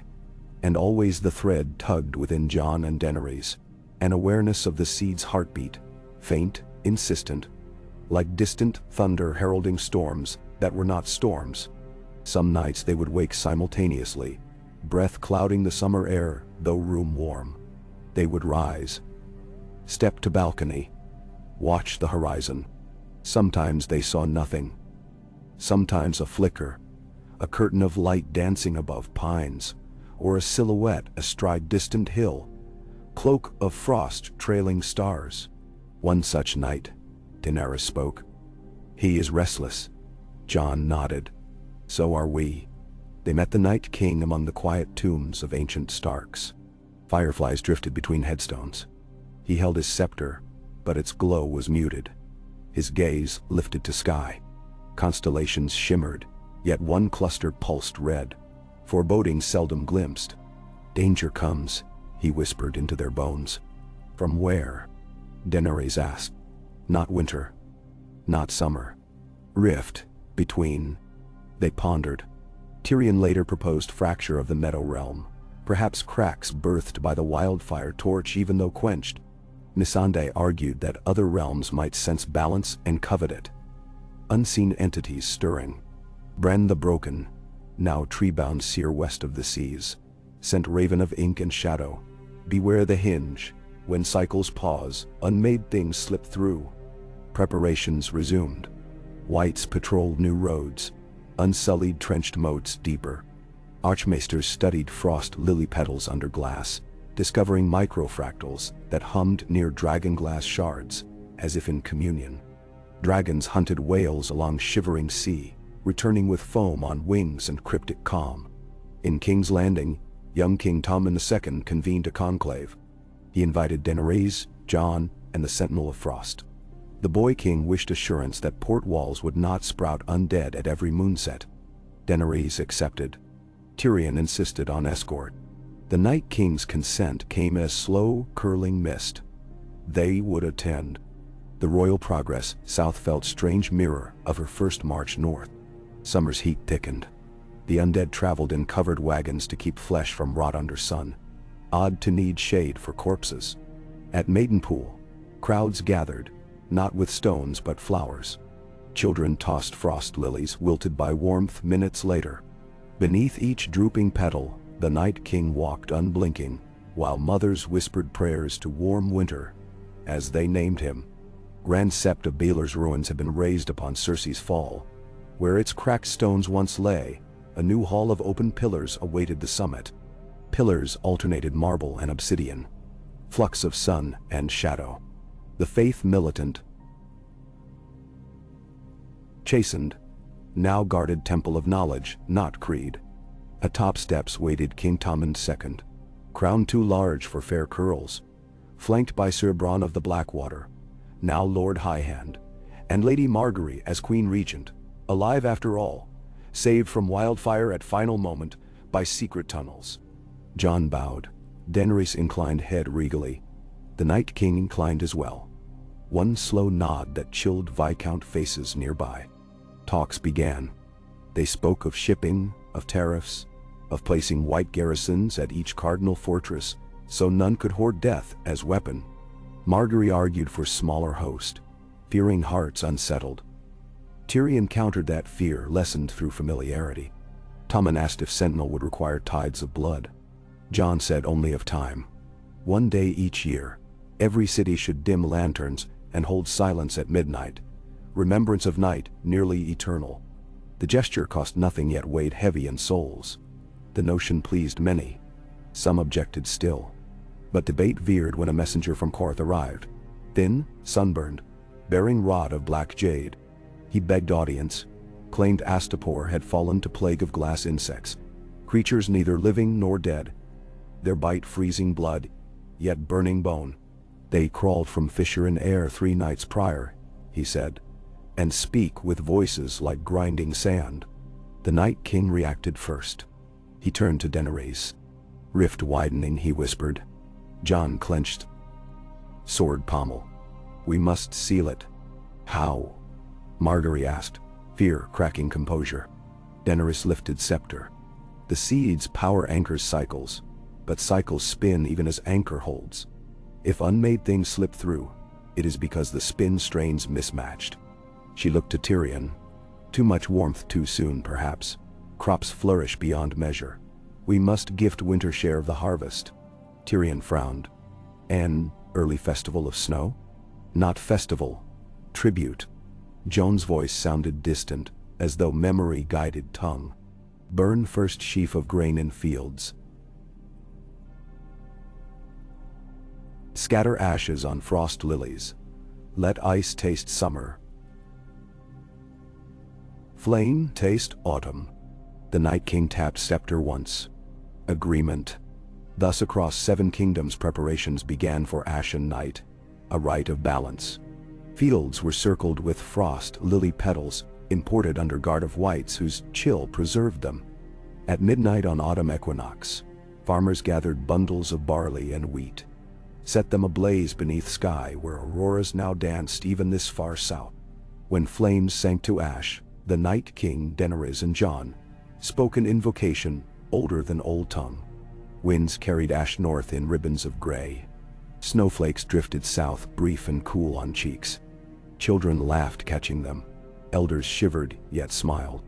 In Quarth, the glass insects shattered in dawn light. Fissure sealed. Trade resumed. 3 years passed. The world settled into a rhythm. Winters shorter, summers milder. Plagues dwindled. Dragons nested on Dragonstone without raiding goats. Whites turned soil in night gardens, producing luminous herbs prized for medicine. The Night King seldom spoke, but when he did, his words guided both harvest and burial customs, teaching men to return flesh to frost, not flame, for certain ailments of soil. Still, not all hearts reconciled. In the deep crypts of Casterly Rock, a cabal of alchemists whispered of wildfire refined with tears of Lycene statues, hoping to forge flame that devours both frost and flesh. In Bravos, the faceless men debated whether death politicized might upset cosmic tithe. On Skagos, cannibal clans worshipped dragons as gods, and plotted to steal an egg. Daenerys and Jon understood threats would never cease. Balance demanded watchful eyes. Together, they ruled from Winterfell during cold months and Dragonstone during warm, commuting by Dragonback within days. They wed before Hearttree and Seven-Pointed Star. Ceremony small, yet witnessed by living and dead alike. Some southern bards hailed union of sun and snow. Northern singers simply called them king and queen of the between. The seed within the spire pulsed on. Heart of the hinge. Each equinox, guardians returned to renew vow. Whites and unsullied lining path. Lords kneeling in meadow where fireflies burned cooler than frost. One equinox they brought with them their first daughter, Rhaelia, born with curls black as Joan's, eyes violet shot with blue rings of frost. When Night King's finger brushed her cheek, she giggled, breathing breath in tiny cold swirls. World gasped. Prophecy breathed again. Years later still, an envoy from Old Valyria landed at Eastwatch, bearing ore unknown, shimmering with both heat and chill. He claimed the smoking sea swallowed a shard of star, birthed metal akin to Night King's scepter. He sought audience. The cycle stirred. New chapter began. But that telling lies beyond tonight's candle. In the quiet of Winterfell's Godswood, Daenerys and Jon stood hand in hand beneath boughs. Snow dusted her hair. Dew dampened his cloak. Somewhere, dragons crooned. Somewhere farther, glass insects dreamed in dark waiting the next ashen night. And in meadow unmarked on any map, seed glowed, patient, certain, alive. Balance endured. Inda. Ta. Mist rolled in low sheets across the shivering sea, folding upon itself like pale silk fractured by knife-thin moonlight. The skiff that cut through those waves sounded no horn and hoisted no banner. Yet every sailor on the high rampart of Eastwatch felt its approach before sighting a single dark sail. Wind curled with uneasy scent. Sulfur, brine, and something akin to forge smoke, though no pyres burned upon the water. On the beach below, whites posted as sentinels tilted their heads as if catching whispers pitched beyond mortal hearing. The uneasy mutter of the living garrison died one voice at a time, until only surf remained, and that too seemed to hush. Daenerys Targaryen stood on the ice-scored stone of the outer causeway, cloak snapping in salt wind. Behind her towered Drogon, wings half unfurled, the slow thrum of his breath vibrating through the masonry underfoot. Jon watched from her left, gloved hand resting on the pommel of Longclaw, Ghost lying silent at his boots. To Daenerys' right, waited the Night King, frost eddying in coils about ankles that never quite touched wet stone. No summons had fetched him from the Meadow Realm. He had simply emerged from evening gloom an hour after the harbor beacon flared green, as though the color alone were invitation. The skiff grounded on ripcord flats of half-frozen sand. 3 figures disembarked. A tall, spare woman swathed in opalescent silk that shed water without wetting.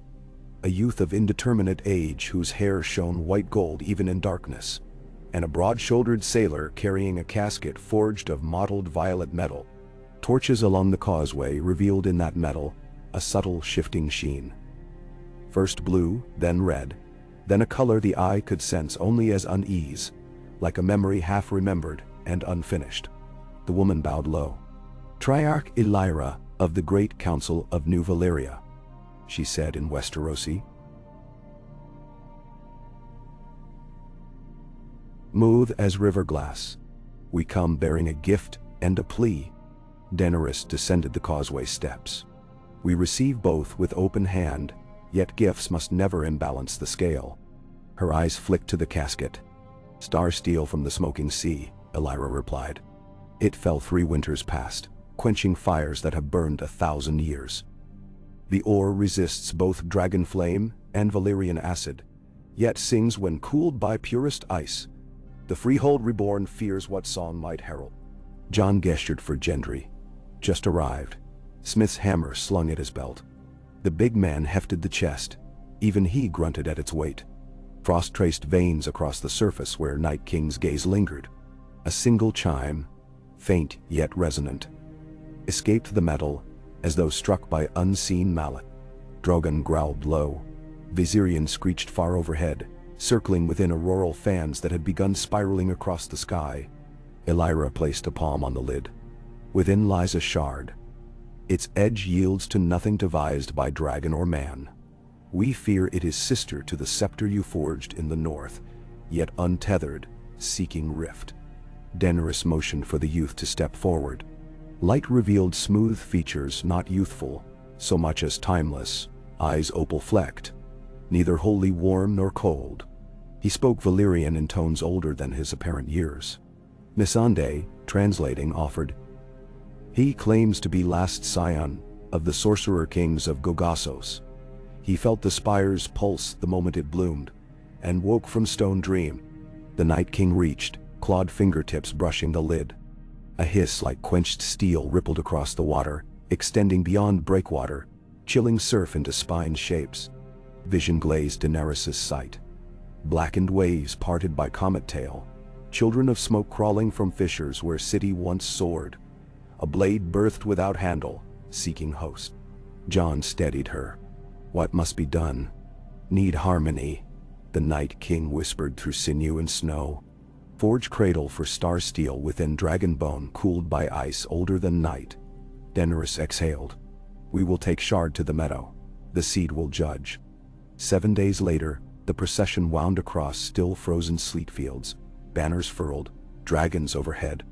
With them rode Triarch Elyra, the opal-eyed youth who answered to no given name, but carried a memory staff of cracked obsidian, and a single unsullied cohort bearing torches of blue-burning oil. The whites, as ever, marched silent. Rhaelia, barely 5, rode before Jon on a small shaggy mare, her laughter rising bright each time a frost lily burst under hoof and recoalesced behind. She seemed drawn forward by unseen call, a tug identical to what her parents felt only faintly. When the standing circle pool came into view, she dismounted without prompting, tiny boots, crunching frost. She knelt, palms pressed to unfrozen water. The surface rippled outward in cobalt rings. No visions rose, only a single pure tone that held longer than breath. Within the cavern, the spire shone white as glacier milk. The seed's pulses had quickened over recent moons. Now each beat cast prismatic flares that chased one another like dancers across obsidian walls. At the dais Daenerys set the star-steel shard beside the seed. Frost lilies ringed the anvil, their petals catching light like shards of stained glass. Gendry approached with tools he had forged from dragonglass alloyed to ancestor iron. Beside him shuffled Archmaester Roland, master of runic metallurgy, trembling with anticipation yet stoic behind copper spectacles. Jon held his daughter's hand, silent. The Night King lowered his scepter. Frost crept until star steel shimmered beneath glaze of rime. Drogon placed one talon the size of a small tree trunk upon dais. In those ridges, Gendry laid bone sliver carved from Balerion's fossil, gifted by the dragon pit keepers of King's Landing. Bone and star steel met. A sound not of hammer, but of two histories intersecting split the air. Sparks flew, every color, and none. Then, Rhaelia stepped forward. Wild wind swirled though no corridors breathed. Her palm, pale with veins tinted faint lapis, settled against junction of bone and ore. The hush deepened. Night King's blue fire and Drogon's deep abysmal red reflected in her wide eyes until both colors merged to brilliant violet white. Under her touch, bone softened. Star steel bent without crack. Weaving into lattice around small crystal bud, the Night King drew from his cloak. It was fragment of the seed, gifted by Spire itself last equinox. When star lattice closed over crystal, the forging ended. Not as sword or scepter, but as circlet, light as breath. Daenerys reached to lift it, but weightless though it seemed, metal burned cold. Rhaelia alone could grasp without flinch. She placed the circlet upon her brow. In that instant, a breeze swept cavern, the walls stood unmoved, as though realms beyond meadow exhaled in relief. Yet shadows stirred where torches parted gloom. The opal-eyed youth knelt, both palms upraised. Supplication or hunger? Rhaelia tilted her head, studying him with solemnity far beyond her years. He began to chant low, syllables of Giscari, old as old empire. Winds sharpened. Frost lilies rattled like crystal rain. Dragon's wings mantled, rumbling warning. "Stop," Daenerys commanded. Her voice echoed thrice. The youth rose. In his hand flickered tiny ember motes of green fire. The wildfire alchemists coveted. Archmaester Roland gasped. Triarch Ellyra stepped back, face ashen. The youth's eyes shone bright, pupils rotating inner rings. He spoke, and Missandei's translation wavered. "A star split the sea to free us. The Pact chains both death and life. Break chain, claim star." The Night King advanced. Frost crackled across sand, creeping toward youth's bare feet. But the youth raised broth of wildfire and star steel sliver hidden within robe sleeve. He flung both. Drogon roared. Jon lunged. Yet the flask shattered upon cavern floor. Green flames blossoming. Flame that frost. The explosion no man's ears could endure thundered, but no living soul died. Night King's scepter drew fire into rhyme, yet recoil ruptured cavern wall, opening rent beyond dais. Through that fissure howled blackness devoid of snow or flame. It sounded like silence turned weapon. The youth stumbled toward wound in stone, as if gravity from void pulled. Rhaelia stepped before him, small body aglow beneath circlet. From the ring radiated pulse. Seed light now tempered by star steel. Void shriek, receded. Youth collapsed, green embers snuffed. Night King bound him in rings of ice. Whites dragged him back from chasm. Daenerys knelt by daughter. Her heart hammered fearfully. But Rhaelia smiled. Serene, like child waking from dream. Crystal circlet, dim to faint pulse, matching seed's own rhythm. The fissure knit, shut in bands of obsidian and hoarfrost, woven delicate as lace. Ellyra bowed on both knees. "We thought shard alone stirred rift," she whispered. But rift called to hearts, promising power old Valyria once squandered. "Forgive our blindness." "Awareness not sin," the Night King uttered in frost tongue. "Choosing desire above balance." "Yes." Jon looked upon bound youth. "What?" "Fate. Teach," Daenerys said. "If heart unyielding, let ice keep him until cycles grind it smooth." Autumn ripened. Ashen night approached. Second turning since its inception. Across Westeros fields bent heavy with grain. Frost lilies now grown as far south as the Mander, though their petals paled in heat.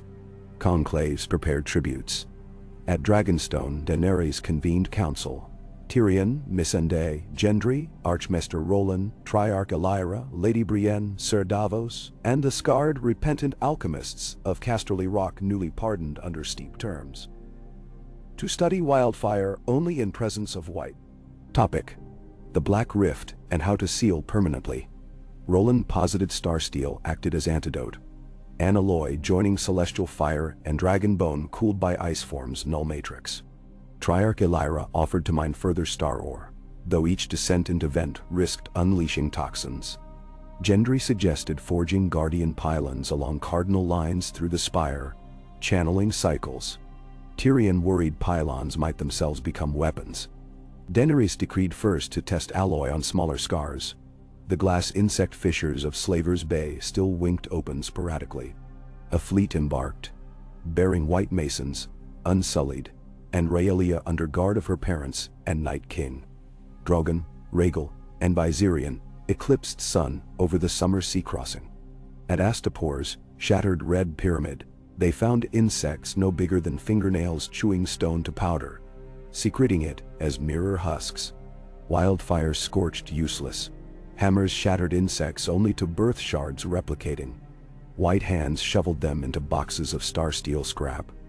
White contact rendered creatures dormant, crystalline carapaces paling into opal before disintegrating. Success heartened allies. They set pylons at corners of old slave city plazas, star steel spires wound with dragonglass veins, ice runes carved by Night King. On completion, insects swarmed, drawn to towers like moths to flame, and there dissolved in frosted halos. But as last pylon anchored, distant boom rattled horizon. Valyria itself belched pillar of ash towering to heavens. Illyris' escort cried that great vents reopened, hurling molten smoke shaped like serpents. Sight chilled even Night King's hollow calm. Jon ordered immediate regroup to Dragonstone. At the old Targaryen seat, Blackwater Bay foamed with storm, though skies clear. Maester Ravens brought reports. Ships vanished off stepstones. Braavosi Tithe flotilla turned back, crews stricken with visions of bleeding star. Dorne's water gardens shuddered with tremors. Rhaelia sensed quake before it reached castle. On parapet, she clutched circlet. Seed calling. Decision came swift. Guardians must return to Spire, star steel pylon fragments in tow. Forge final seal through heart of Meadow Realm. Fleet sailed north. Dragons ranged ahead to scout for rifts. Over the narrow sea, they spied Terran clouds from which poured flock of things like ebon manta rays. Translucent and cold fire-veined. Drogon bathed them in flame. Night King froze remains raining like obsidian hail. At White Harbor, populace greeted winter guardians with banners of blended sigils. Yet fear-tinted cheers, green dawns had colored the sea. Fisherfolk hauled nets of fish fused glassy, scales speaking voices at dusk. Jon addressed crowds, promising dawn beyond fear. He left Harren Beesbury in charge with White Garrison, and orders to evacuate shoreline if sea turned to mirror. March north resumed, larger now. Contingents from every region, each bearing their ashen night tribute early. Sheaves of grain, jars of honey, rare salts, casks of Dornish red. The procession resembled festival, yet felt pilgrimage. Among them walked the pardoned alchemists, overseen by Brienne and Whites. They carried sealed urns of tempered wildfire distilled to fumes that glowed blue, hoped to weld pylons within cave. When they reached the standing stones, they found pool, agitated. Surface bulged, forming spires of water glass. Rhaelia placed circlet on pool. Water calmed. Parted, revealing Meadow Realm entrance glowing soft amber. All passed. Inside, all was not as before. Spire's glow flickered, pulses irregular. Frost lilies wilted at edges, petals falling like molten snow. The seed throbbed, cracks spidering luminous fault lines across shell. Night King approached, eyes flaring teal. He entwined palms about scepter, pressing base to dais. Crackling web slowed, but Spire's song faltered. Gendry and Archmaester deployed star steel pylons, forming square round spire points aligned to true north, south, east, west. Whites lowered each shaft into sockets carved by frost. At signal, dragons exhaled measured gouts of fire upon pylon caps, heating metal until radiant orange. Night King counter-cooled shafts, forging thermal gradient. Alchemists unstoppered blue wildfire urns, pouring small rivulets that hissed into grooves. Soldering joints. Rhaelia lifted her circlet. She set it atop seed, aligning cracks. Metal filigree fused to crystal. Spire flared blinding. Everyone shielded eyes except Night King, whose gaze absorbed light, and Daenerys, whose dragon blood tasted echoes of sunfire. In brilliance, they saw not meadow but panorama of twin realms. One of summer fields, one of frozen auroras. Between them, Corridor of star-speckled dark. Along corridor crawled shadows, the unmade things. Spire's light lanced corridor, herding shadows toward seed. Circlets vines unwound, spun net of violet lightning. Shadows writhed, then compressed into gems settling at seed's base. Crack lines vanished. Spire resumed normal pulse. Stronger now. Silence broke as ground shook. Not quake. Roar of dragons above, yet muffled. They rushed to tunnel mouth. Outside, aurora had bled crimson. Sky torn where rift yawned overhead like lidless eye. Through it spilled fiery ash. Screams of long-dead Valyria. Triarch Ellyra cried out. Valyrian survivors failing to flee. The star shard they had removed, perhaps had anchored vent. Removing had opened sky rift above spire. Night King raised scepter. Frost shot upward but rift belched heat not cold. Daenerys mounted Drogon. Jon climbed behind on saddle, rarely shared. Rhaelia insisted to ride Rhaegal. After moments' hesitation they agreed, trusting Seed's bond. Viserion ferried Night King, perch unnatural yet balanced. Ice King astride fire worm Dada. They burst into sky. Rift-edged charred scales. Drogon roared protest but pressed. Within Tyr swirled volcanic plumes, memory of doom alive. Floating within Maelstrom loomed fragment of Valyria's spear. Legendary glass tower once pinnacle of freehold sorcery. Ripped from seabed by star quake. Its base dripped magma. Atop perched another circlet larger. Raw star steel ring unsheathed. Resonance screaming hunger. Ellyra's opalescent flagships lay crippled below rift. Masts aflame. She signaled with mirrors. Daenerys saw distress. Tower's gravity drawing ships skyward. Night King gestured. Frost winds flowed up from spire, weaving anchor to dragons, giving them purchase. Rhaelia, on Rhaegal's neck, lifted child's hands. Circlet upon her brow blazed, twin prongs extended, tethering light ropes to tower ring. Jon held Longclaw high, blade drank ash, shining pale. Together they dove, threading ephemeral currents. Drogon's flame met molten drips, vaporizing into obsidian sleet. Night King summoned hailstones that cooled magma, cracking tower base. The unmade shadows within circlet ring jetted out, lashing at dragons with tendrils like liquid glass. Viserion seethed green-gold fire. Night King hardened flames into shards that impaled tendrils. Above, Rhaelia began to sing. Not words, but tonal echoes of Spire's pulse.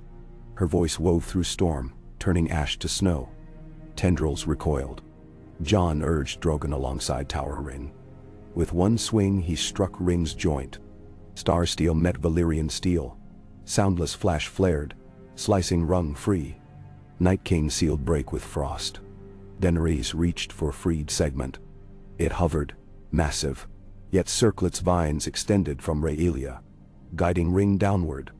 They towed it through closing rift toward Meadow Realm. Below, Gendry and Whites maneuvered pylon winches. Ring slid into channel carved around seed pedestal, locking atop like halo. Rift above shrank, screaming gale. Final tremor rattled spire, then sky healed. Aurora shifting back to green, hush returning. Exhausted dragons landed in meadow clearing. Scales steamed. Night King dismounted. Frost cloak singed, yet features serene.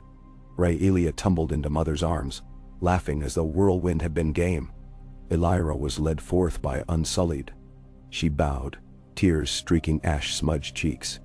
Valyria owes life to guardians thrice over. We pledge star steel henceforth only under counsel of Spire. Daenerys nodded, too weary to speak. Jon placed hand to her back. Night King touched ring now crowning seed. Frost and fire spread along lines, sealing new harmony. Dawn rose upon meadow. Sunlight filtered through fissure skylight, painting petals gold and azure. Frost lilies rebloomed instant, more vibrant. Air tasted of cold embers and fresh bread. They descended cave to world outside. Snow on plateau melted in polite hush, revealing mossy ground. Whites arrayed at cliff bowed heads. At Eastwatch weeks later, maesters recorded sea calmed, fish unglassed. At King's Landing, sunrise cast double halo around towers, a sign priests declared blessing. In Bravos, Iron Bank cancelled war loans, claiming risk now meaningless. Dorne sent sand ship loaded with citrus to White Harbor, coastlines rejoiced. Daenerys, Jon, and Night King returned triumphant but mindful. Balance holds, yet vigilance eternal. They decreed formation of Spire College, order of scholars, smiths, and singers, lulled by Rhaelia when grown, to study rifts, star steel, cycles. Membership open to any realm, living or dead, so long as vow sworn to Meadow. Tyrion insisted on charter.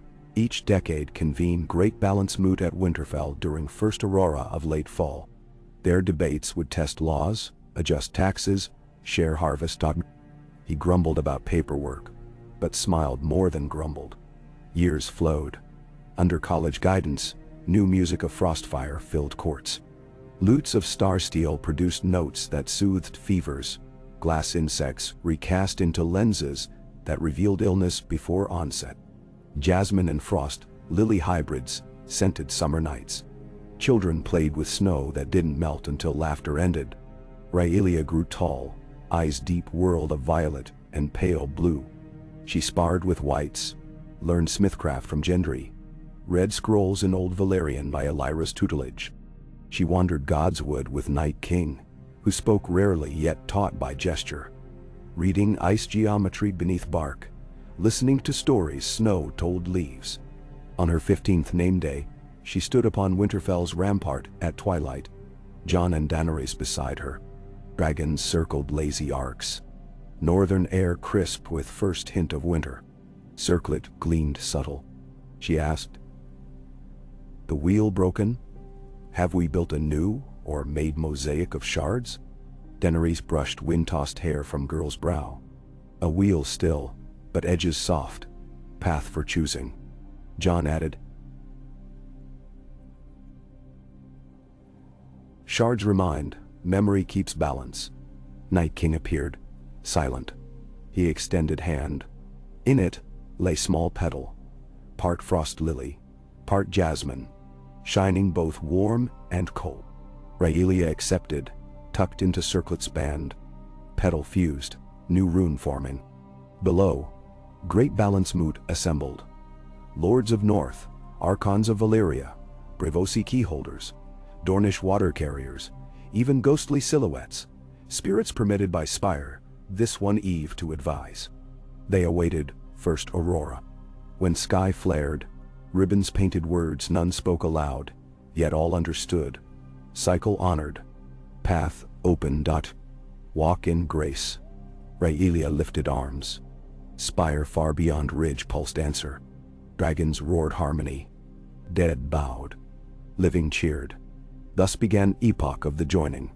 A span sung for millennia in halls yet unbuilt, where frost lilies bloom in deserts at night and children no longer fear dark, because they know dark listens, remembers, and chooses kindness when offered. And somewhere, deep beneath Meadowstone, seed beat on, measured, patient, mending cosmos one breath at a time,